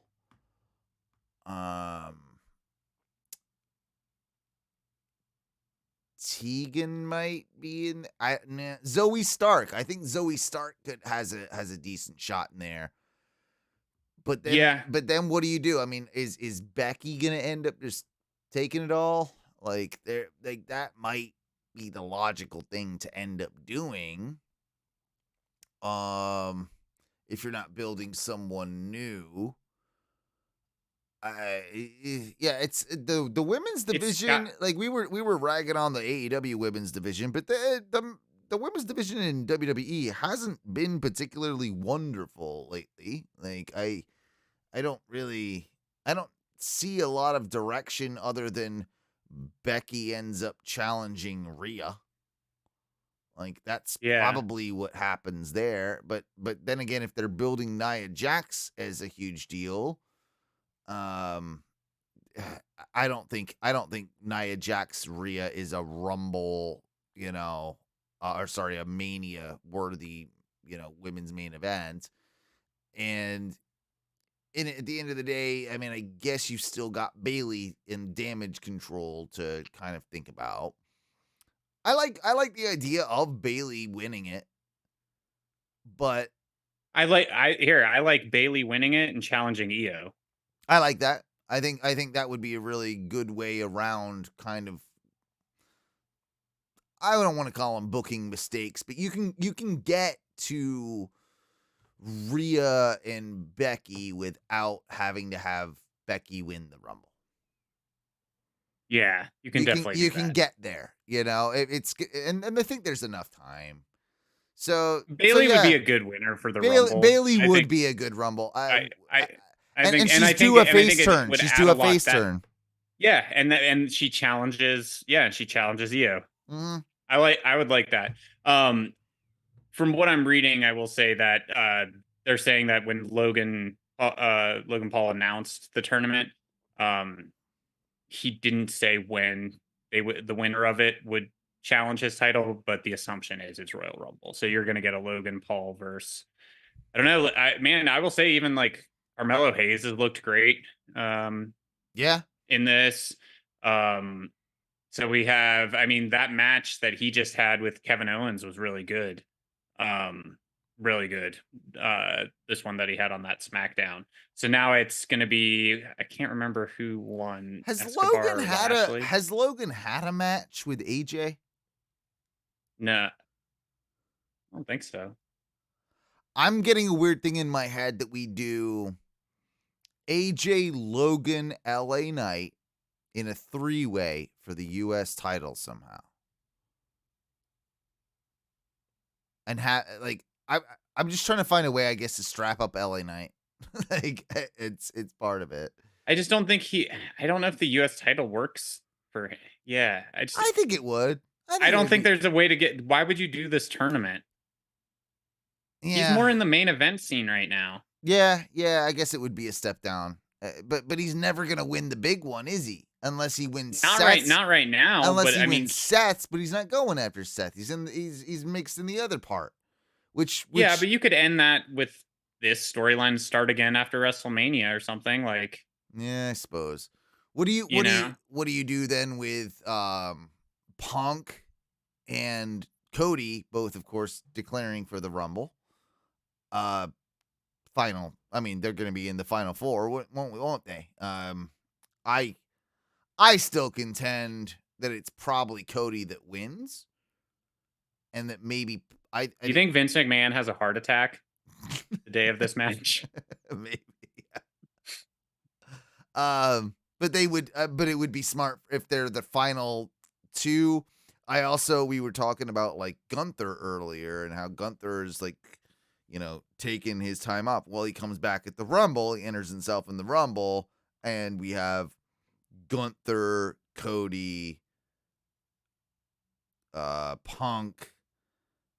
I don't know who the fourth is, but I feel like those would be a great final three, especially given the Cody Gunther thing at the end of this last Rumble. Yeah. I think Cody comes in at number 1 and wins it. I think that's exactly the story they're gonna tell. It's so WWE. What number did CM Punk come in the last time he was in the Masking the Wrong Guy? No, I don't know. I know but I bet he comes in at that number. Yeah. I mean, whatever that is, I'm sure that's something dumb like, yeah. Either that or someone's jacking off in a sock to that. No.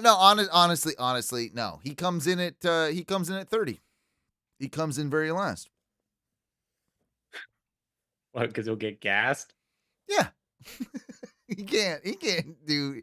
I mean, do not break your foot trying to get to that ring. Yeah, exactly. He comes in at 30, and then like him and Cody have like a 5-minute match before Cody gets him, or Punk wins. Which, if I'm in, I'm going. Do I need to prepare for a riot? Like, I don't know how this was gonna work Dude, out. Are people what gonna if be Dom stoked or? Dom pushes him over the rope? Oh, dude, yeah, do that. Do that. Yes, do that. That would Because be. everyone's expecting something else. He kind of gives Dom the rope after, like, they have their matches, right? He eventually wins. Then he goes after whoever has the world champion, not the one that Cody's going after. Dom would be the perfect It would be the person. perfect upset because everyone hates Dom. Like, they love Yes. to hate him. It's a perfect fucking pitch. It honestly, I can see a situation where Dom helps Cody eliminate Punk and they give each other like a high five afterwards or something. Like, hey, didn't expect that, but thanks, man. Like, and Yeah. like kind of what. And then Cody knocks Dominic And then over the comedy, rope. like right away, Yeah. Cody knocks him out, like Yeah. something like that, you know. Like, Yeah. Why are we not booking this? well, We kind of are. we've said that for They're listening. years. We've said that for years, Yeah. but yeah, like the weirdest thing, like I I I hung out with our good brother Duncan the other day, actually.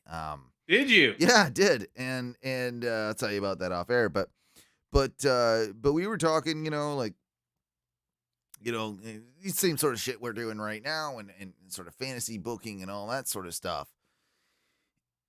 And when it comes to like CM Punk and like WrestleMania and how that shapes up, he asked me the straight up question. So do you think they change course? Do you think that they do something different? Does CM Punk like how do they do this with like a Mania situation with CM Punk? And I said, I still believe this. We'll see if I swallow my words later down the road, but I said that I think they're gonna stick to the plan. That I still think it will end up being Cody and Roman in the main event of night 2 at WrestleMania, but night 1 might end up being Seth and CM Punk. Yeah, I could see that. That's kind of the way I'm feeling about it now. Seth probably. I can see that. Yeah, I feel like that's. Also, though, it's a weird one because that means you got to keep that belt on Seth for a while, which they're kind of building like Seth and Drew was a big feud. And I'd feel really bad for Drew if he lost another one. So that means you've got to do. I mean, he's not going to win, I don't think. Right. You know, yeah, you're probably not. You're not far off. CM Punk versus Drew McIntyre doesn't really have a lot of legs. But CM Punk and Seth, I feel like Punk kind of has to win that, especially if there is a belt on the line. I hope he puts an X through it with spray paint when he does it. He's gonna do something stupid like that. They're gonna make him he's gonna get. You know what he's gonna do? He's gonna do what John Cena did and get his own custom belt that's like a spinner belt with the X. Like it's gonna be like the mid gold belt as we've called it. Don't you put that evil on me, with a spinny X with a spinny X on it, and Kyle Deuce will buy one the minute it goes on sale. God, fucking Mark. God. I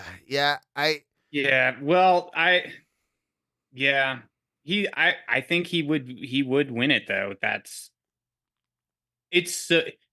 His comeback to WWE and that rivalry is just I don't know. I think it's just bound to happen, and why not do it on night 1? Speaking of like hanging out with Duncan, who is famously one of the most anti CM Punk people that you will ever meet in your life, even more so than me and Matthew. He might hate CM Punk more than he hates Nazis. Yeah, it's about there. It's about the same. Yeah. And Nazis are horrible. Fuck Nazis. But yeah. He said it though. It's seeing him in WWE is not only intriguing, but it's beyond that. It feels weirdly right. Like whatever's like whatever is happening, it feels weirdly right. I get why people are so into it. Like it's a very odd thing. Like you can't take your eyes off it, but what the character that Phil Brooks is playing now feels like it fits in the current WWE ecosystem, if that makes any sense. Would you agree? It's weird. Yeah, I mean, is it weird? Like, I just don't think, like, with everything that we know about Punk and stuff now, it just doesn't seem like, as much as he is like, I'm the everyman, I'm for the everyman, we're all together. That's not it. This is the place where his ego, this is where his ego, everything is like, yeah, dude, you are the shit. And it's like, it's not just an echo chamber in his head. It's like being proven to the world on such a level. It's not. It's rewarding. It's rewarding the narcissism. It's rewarding, but it's not down with him. Yeah, exactly. It's like fucking Donald Trump. Yeah. You know, but it's like, but it's the place for that to happen where he can have that, be the cult of personality. Be the cult of yeah, it works in the medium and in the machine that is WWE at that level. No, it does. It does. It does, and I guess maybe my own qualms. I was like looking for this thing here, but that I read the other day. But like, I'm gonna stop looking. But I'll just kind of speak to it. It just kind of goes like, yeah, he talked about being that everyday man. Like when he came back, like in AEW, he talked about all the fans and all that sort of stuff, right? So quick to like earn like all of that at that level, because he didn't want that, dude. He wants that big level, and like that big level is where, yeah, he shines. It works. But I think that one thing that makes me hate it even more is that, like, again, I just maybe instead also the list. Here's one thing that goes on the list. Here's one thing. CM Punk, stop being so fucking hypocritical. I know that's like your shtick, but I fucking hate it so much, because he just said something this week in an interview where he's like, well, you know, he's like, I just have love for this. It's so good to be back after so long. And he was kind of talking like when he first came back to AEW, but he was talking about it like in this interview with like WWE. And I'm like, you're also the dude who looked at the camera and said, I'm not here to make friends. I'm here to make money. Like, what the fuck is it? Like, you pretend you love everyone until you don't, I don't know what it is. You're sending yourself and all your friends and fans mixed messages. There's a weirdness, bro. Like I just don't really like hypocrisy. I don't think he knows that he is like the definition of it, and it just frustrates me. It could be anyone being this hypocrite, and it would frustrate me to no end that like I couldn't get past it, and I like can't. It makes me physically angry. I feel it like in my body. I get like the anger at the hypocrisy. If anything, if you are a CM Punk fan, what you do have to do is think, and I said this on other shows, you do still have to thank Tony Khan and AEW for getting him reinvigorated back into the wrestling world, and him to have him fall back in love with it, right? Because it doesn't exist without that. And for him at this point to kind of be throwing shade towards AEW, well, it's going to be really interesting, because I think that, the comment that this started on that you and Duncan were talking about, I do not disagree with you guys. I think what will be very interesting, because we were talking about guys coming back looking jacked and everything like that. Obviously, CM Punk looks a little bit better. You can also like change that with like a little tighter shirt and a fucking haircut, and like, you know, fast for a little bit and like maybe hit the gym, but like takes a little bit to put on muscle the way that fucking Orton and AJ Styles did. So I'm not expecting that. But again, because I've been so critical of him in AEW, he looked like shit. And like just physically, his appearance, like in a lot of it, not in all of it, but like in a good chunk of it. And this was a guy that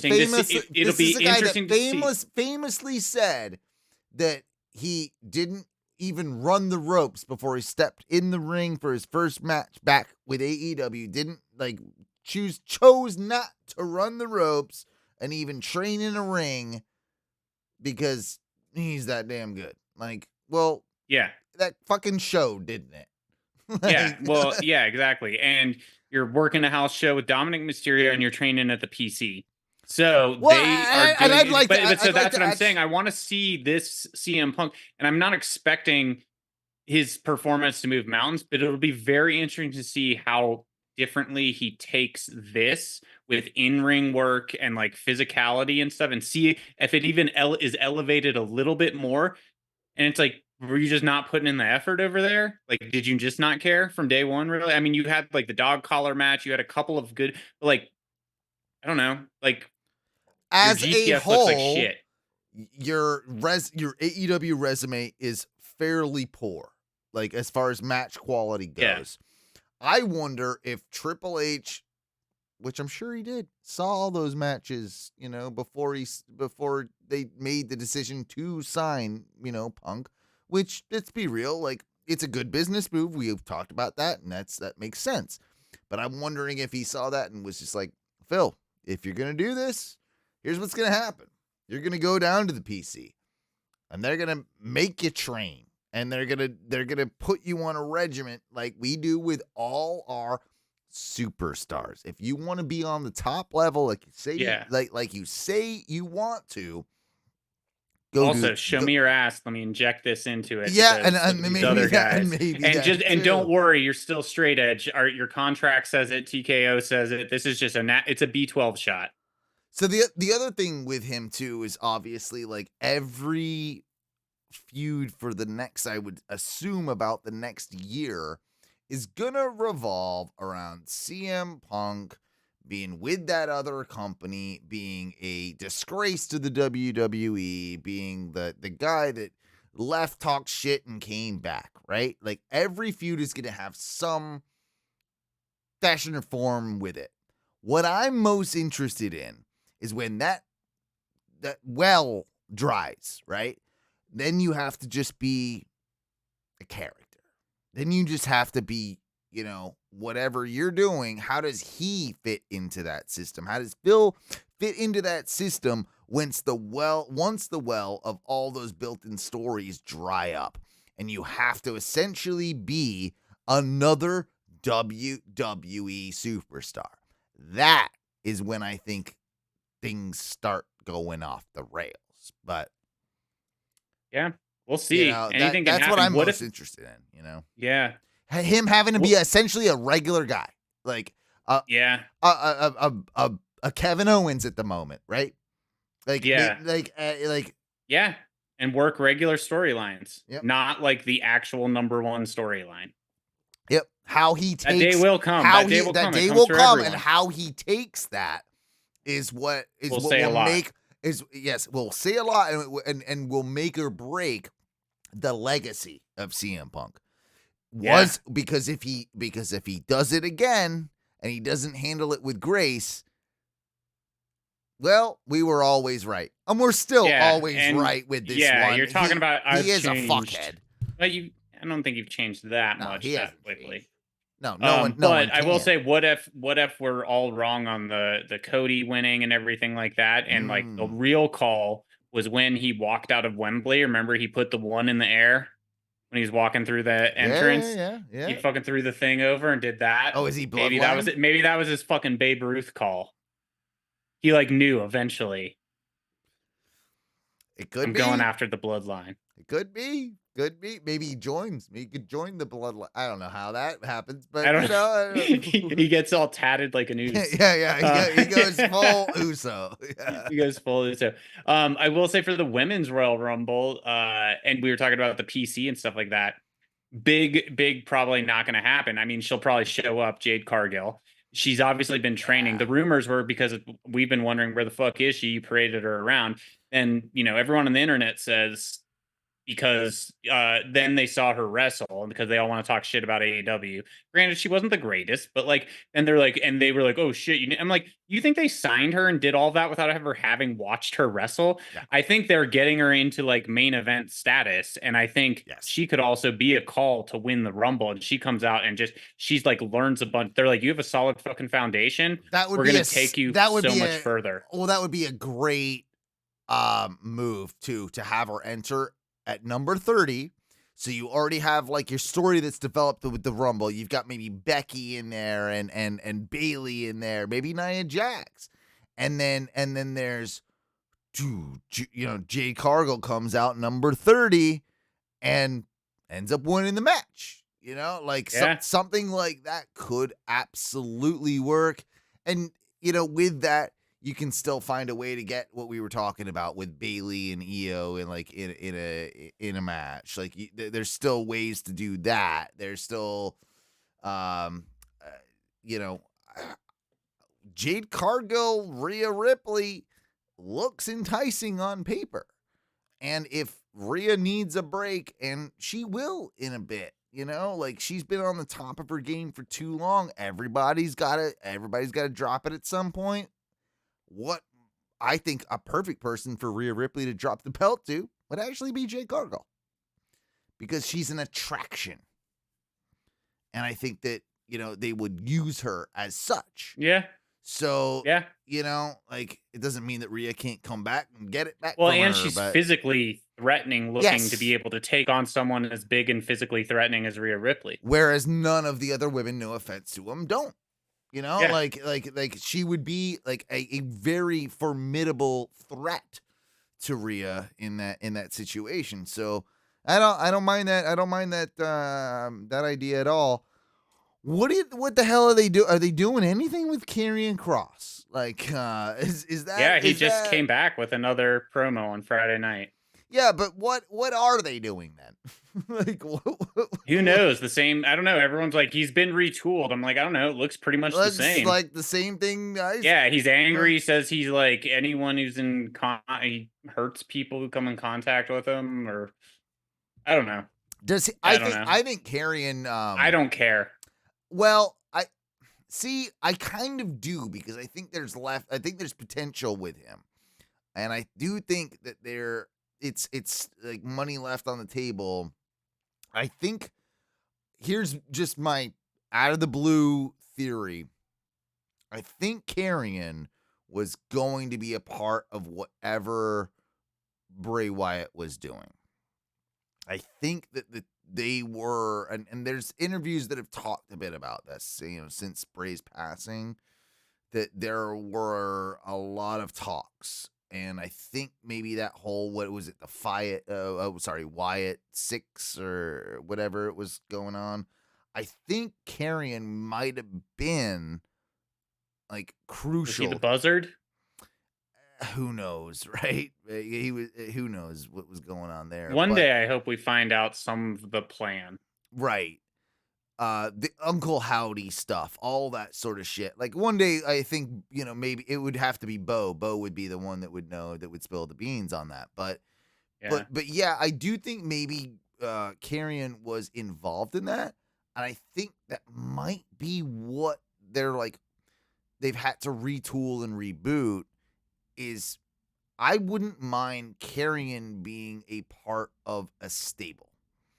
And I say that because I don't think he's a strong enough performer completely on his own, but with the right crew of people with him, there's something cool that they can do. Let's use them up. Let's get them in the bloodline too. Let's use them up. Ooze them up. That's before we get out of here. That's real quick. I was gonna say, I agree with you. Something's boring. It's just the same thing. They've got to try something a little different. I don't think he needs Scarlett. I'm not like, I don't know. I hope Scarlett could be involved in the stable. She could be like, yes, but it's just the same then kind of carrying. I don't know. Like I don't know what I want out of it, but what I've had, like, isn't great. I'm not finishing that part of the meal, But I hope, I mean, never say never. It's pro wrestling, right? So, fuck, now I lost what I was gonna say. Sorry, I went on my Karrion Kross faction idea is what, where we were at. Karrion Kross faction. I don't think if I'm gonna. It's like if I'm looking for my keys, I'm not gonna find them. That's fair. It'll come back. I mean, Bo Dallas, maybe, right? Oh yeah, here we go. Got it. Thank you, Bo Dallas. That was the. I was gonna say that I read an article that was Ray's father, Mike Rotunda. Yeah. IRS. Yeah, so he was being interviewed, and he said that WWE really came through. So all the merch sales that go to his family, and then they've set up trusts for all the kids and everything like that. And he was like, literally, he's like, they're still coming out with brace merchandise and everything. And he was like, they really stepped up and like made sure that the family and the kids are going to be set. Like they're like awesome. Anything he would have made off of that goes directly to the family, and then they've set up the trusts and stuff like that for the kids. Oh wow. That's pretty cool. That's fucking amazing. That being said, we should talk just a little bit about some random stuff that even TNA is doing. TNA is just signed Kushida, right? Like, was that what I heard? Was it Kushida they signed? It was. I don't think so. Oh, maybe I'm getting a Japanese name wrong. Yeah. No, maybe I don't know. TNA signing. Might have fucked that one up. Sorry, guys. I don't watch a lot of TNA, but no, they also are. Kushida. Yeah, Kushida. Oh, really? Yeah. Oh, wow. Kushida signed with him. Yeah, I was right. You were right. Good job. I wouldn't have. Yeah, so like that's a really cool signing for them, and I think it's it's a big deal.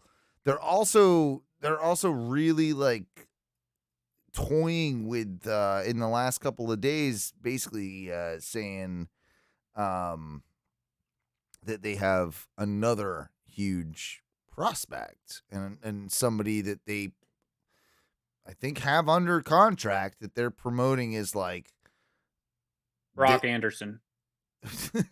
Brock Anderson. That'd be great. We talked about him a little bit earlier, but my thought is, what if Drew went back there? Drew is letting his contract run out. He wouldn't be. It seems like maybe his time in WWE is done, and I don't know how much more they can do with him. Drew has experience with Impact TNA. I don't think that the AEW situation he would get lost there, honestly, but he could go over to TNA and be basically like their flagship dude. If he could probably get free Smashing Pumpkins tickets. No, it's NWA. That's NWA. Oh, whoops. Never mind. That's not a perk. I understand that, like, in a lot of people's eyes, that would be like a huge step down, but he could be like huge big fish in a small pond, and some they are hinting that they have someone like that, right? Like that is coming in. I don't know that would be Mercedes, for instance. Like that could be Joey Janela. Joey Janela, it's got Effie. It's got Effie. Yeah, Effie. Warhorse, maybe. Well, Mercedes. That's a good question. Where do you think she's going? Because she is no longer under contract with New Japan Pro Wrestling, and back to WWE. 100%. No way in hell she's going to anywhere else. Like, I think there were talks once upon a time with her and maybe AEW, but it sounds like that might have dried up. And let's be real, she's always been one of Tripp's girls. And do you think she's gonna act like I went off and did my own thing and really? Yeah, she will. Yeah, I worked in Japan. It's you had couple matches. It was a pretty underwhelming everything since you've left. You've done jack shit. Remember that time you broke your ankle and Willow beat you for that? Remember that? Yeah, you want to come back. Nothing against Willow. I love Willow. I'm the biggest Willow fan in the world, but Willow should not be beating you on that level. pockets. And no. That's true. So it's yeah, underwhelming excursion from the WWE system, we'll just say. But no, like she belongs there. She will, and she'll go back. Yeah, TNA probably has like a Dolph Ziggler. That's a good one though. That's Yeah. Dolph would thrive there. He would be he would. He would be a top star. That fits. That piece of the puzzle fits. You know what? I love that actually. I think that would be really good for both Dolph and TNA. And I think that like it's that little juice that they need, and he would probably put on like at the swan song of his career, some of the best matches that you've ever like seen him have. Yeah, and I bet they'd bring his brother Ryan Nemeth over. Yep. Yeah. Yep. And they do have a relationship with, AEW already. So that can kind Ryan of Nemeth was recently on one of the shows, yeah. Yeah, so oh man, I think you just nailed it. I think it's Dolph. Yeah, I think you're right. And better for Dolph than joining AEW. Because again, way better. Another guy that would get lost. He can be a bigger guy. Yeah, I think he'll do really well in TNA if that's the case. So I would say do that. The Drew thing, I think he would just be a little too big. I get with what you were saying. I can't like that, but I think I don't know they have the money. I don't know if they have the money. Exactly. I think from everything that we were reading, if the internet is to be believed, and it's always right, correct? The internet, that's what I've been told. Always. Anything I read on there, I believe. But they say that they were saying that TKO is like having WWE, they're all holding off on contracts. They're not like negotiating as far out as they used to. Right, like they're doing like waiting 1-2-year deals instead of 5-10-year deals or whatever. But they're not like waiting, to like start like negotiating way in advance where we used to hear about it all the time. Right. And maybe Drew was a part of that. Maybe not. I feel like Drew ends up still with WWE. Honestly, 100%. And the rumors now that I read today and yesterday is that WWE at the beginning of the year is like getting back into looking at their contracts for anyone who's about to expire really soon. So it might be like they're doing it on a quarterly or like biannually or just maybe even an annually, like looking at it, and they would look at the whole year and they're like, what do we have to do? I'll say this though too, TNA obviously got some capital from somewhere because they were making plays for both Punk when he, obviously got fired, and they were making plays for Ospreay. And that's and obviously both of those guys didn't take those offers, but I get the feeling that they've got the money to play with for somebody that's their next big player. And again, who wants to take the ball, right? Like that is a major thing for those guys. And of course, I encourage it too. Like I don't watch TNA very much or Impact or whatever, I guess the new TNA. Can you name the last time you watched? Yeah, I did. I can. I get it on my cable, so occasionally on Thursday nights I get Impact on my Samsung TV sometimes, but I can't remember the last time I watched it. And then right after that on Axis, I think it's Axis, right? Like I get both New Japan comes through. The New Japan, Ring of Honor does too. And there was a big deal with like Bryan Danielson and Ring of Honor used to. Bryan Danielson and Okada are obviously setting up for something at the Dome, like is what it sounds like for probably Wrestle Kingdom. We're gonna get that again, which is super rad.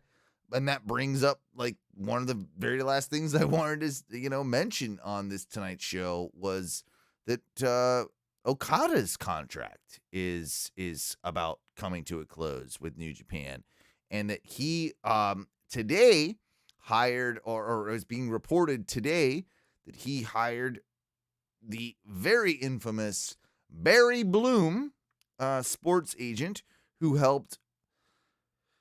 has helped almost everyone in the wrestling world, be it WWE or AEW, get contracts with those companies.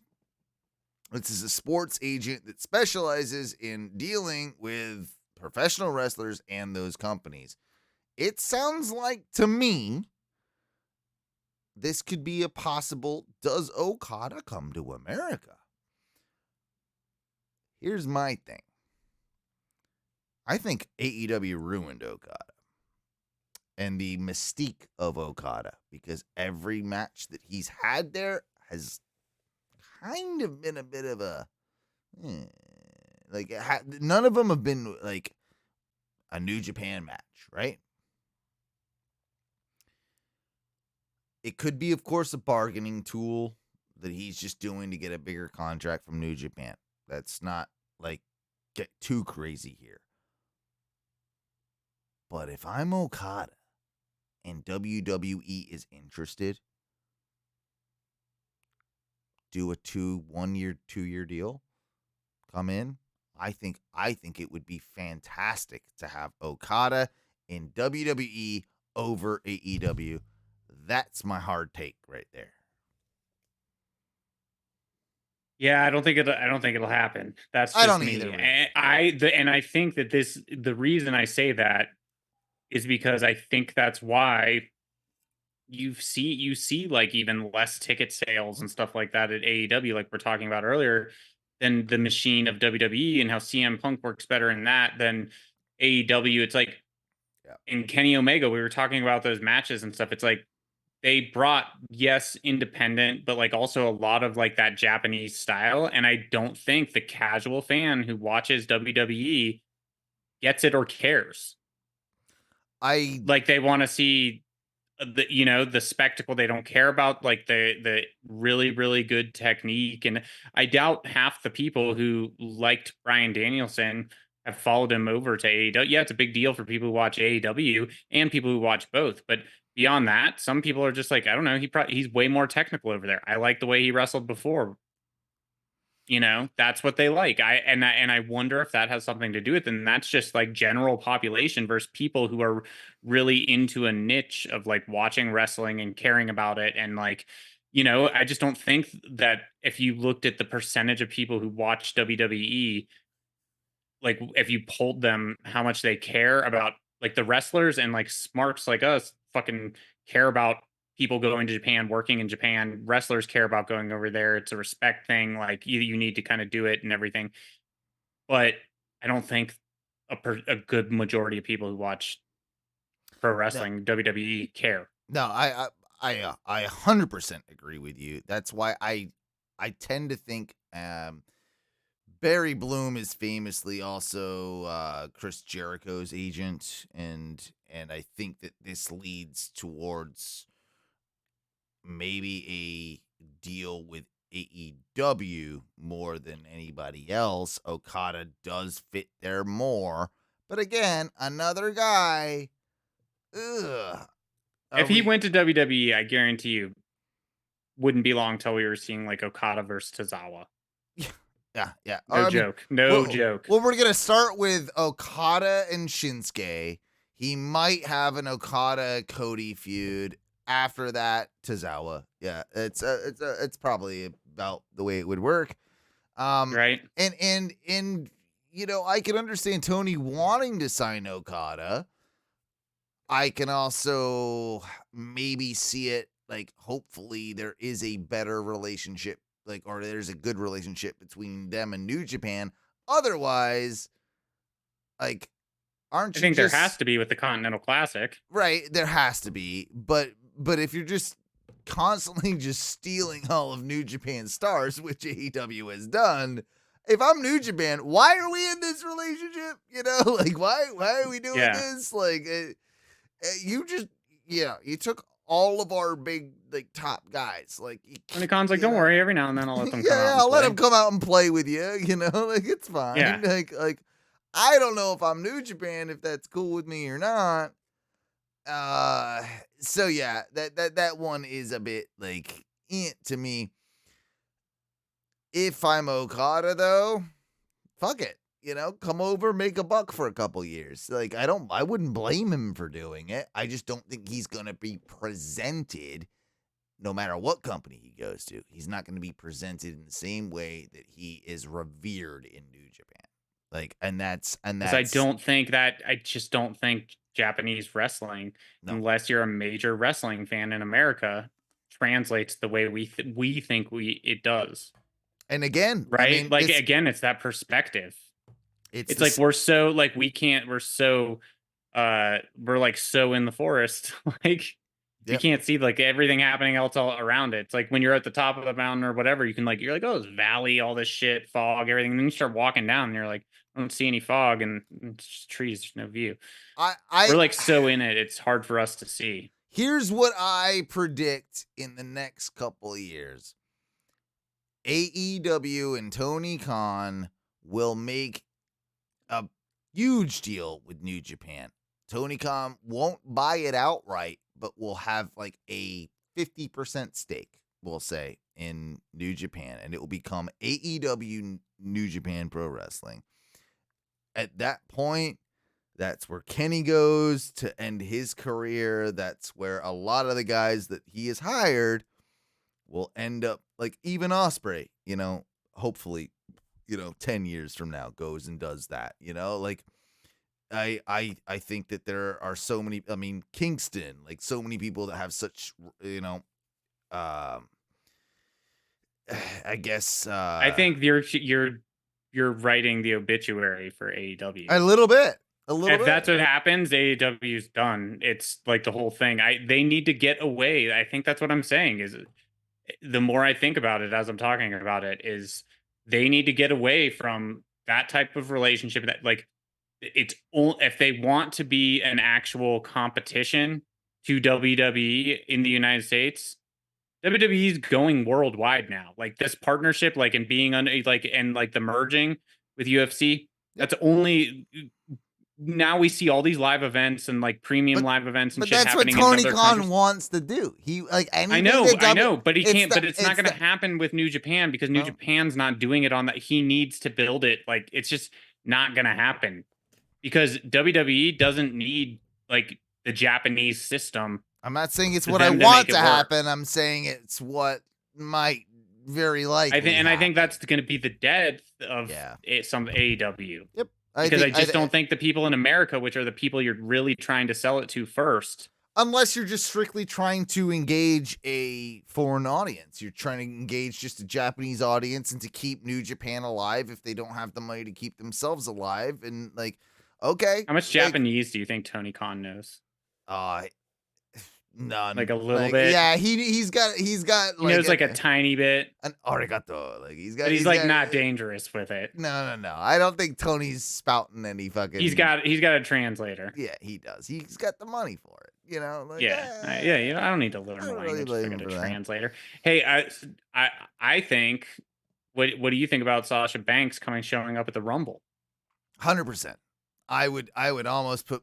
Yeah, I mean, I think that's a great return. Would you and your brother look at each other and like? Well, my do the hand thing like in front of your face. I don't know if we do that, but my brother has a boner for Sasha Banks, so he will be very, very excited to see like. You might have to sit down. Yeah, might have to. I'll get him another beer to calm him down. And yeah. I could see it would pop huge. It would pop huge. You get a lot of good pops. So there, but if she comes, she has to win it. Like, that's the thing. Like she can't. I don't think you can have Sasha come back and not win it if she comes back in the Rumble. I think you can. Oh, you could do fucking her and Jade try and take each other out if you want to have Bailey win. Ooh, set up a Jade Sasha thing. Yeah, like that's the great thing about a Rumble is that you can have people that you think shouldn't lose and should be winning. You can have like a whole new feud like start within the Rumble. That's a good point. Booked properly. It's a really good point. So there are exciting, but not all Rumbles are booked properly. But I think you're going to be set up for a good Rumble. I think you're going to get. I think we're going to have a good night of wrestling. You're going to get a good Rumble. Yeah, man. Those are my predictions for you. Well, I won't talk to you. I'll talk to you after the fact. I mean, we might talk. I mean, if we're gonna do predictions for World's End, but if you guys record it and we don't do it, then at least we should all do it. But if we wanted him to be a part of those predictions, but you guys record the podcast next week, we're gonna record. Have Jay and I send him predictions. Absolutely, we'll do that, and we'll do predictions on that show. And if you're around, of course, you can call in, zoom in, whatever the thing is. But that being said, I mean, Yeah, I know you got to get up pretty early, and get up early. Well, I got to get up early my time to pretend that I'm on your time. So that being said, it's been a really good show, man. I thoroughly enjoyed chit it's much needed, good brother. Yeah, we covered a lot of bases. Oh man, you know what's great? Like I was worried. I'm like, oh, do I have enough notes? Didn't touch the notes. Don't even barely touch the notes. And me and Matthew, we have a lot to talk about. Yeah, well, we have a knack for going on talking about wrestling. Yeah, this is what when Owen and I talk on the phone. Yeah, for those of you guys want the behind the scenes, it's usually like we catch up on each other's lives. Maybe it takes like an hour, depending on what's going on, and then it's wrestling for like 5 hours. All we do is talk wrestling for like 5 hours straight, and it's like a 6-hour phone call. I'm not even exaggerating. Yeah. He's not wrong. Basically, like the podcast that we're doing right now is like the cliff notes of the abbreviated version of our actual real life conversations. Thank you so much, everybody, for joining us. It's been a wonderful edition of the OHNO Wrestling Podcast. Thank you, anybody that watched us briefly on Twitch, twitch.tv/ONRS Live. Of course, that ONRS always stands for the OHNO Radio Show, and that's like the comedy show that we do from here and there. And, you can go to OHNORadioshow.com. You can go to Facebook.com/OHNO Radio Show. Of course, you can go to Facebook.com/groups/OHNO Wrestling if you want to be a part of our wrestling community, which we implore you to do. If you want to donate a couple of your extra hard-earned bucks, please do that over at patreon.com/ONRS. Tons of bonus content up over there for that. And if you ever want to leave us a voicemail, we have that capability. Voicemail capabilities over at 407-906-6466. And Matthew, I think I got everything. Is that about right? You nailed it. Yeah. You nailed it. Yeah. Do you want if anyone could, it'd be you, brother. Do you want to just give him a woo and get out of here for the evening? Let's bid him adieu with a little woo!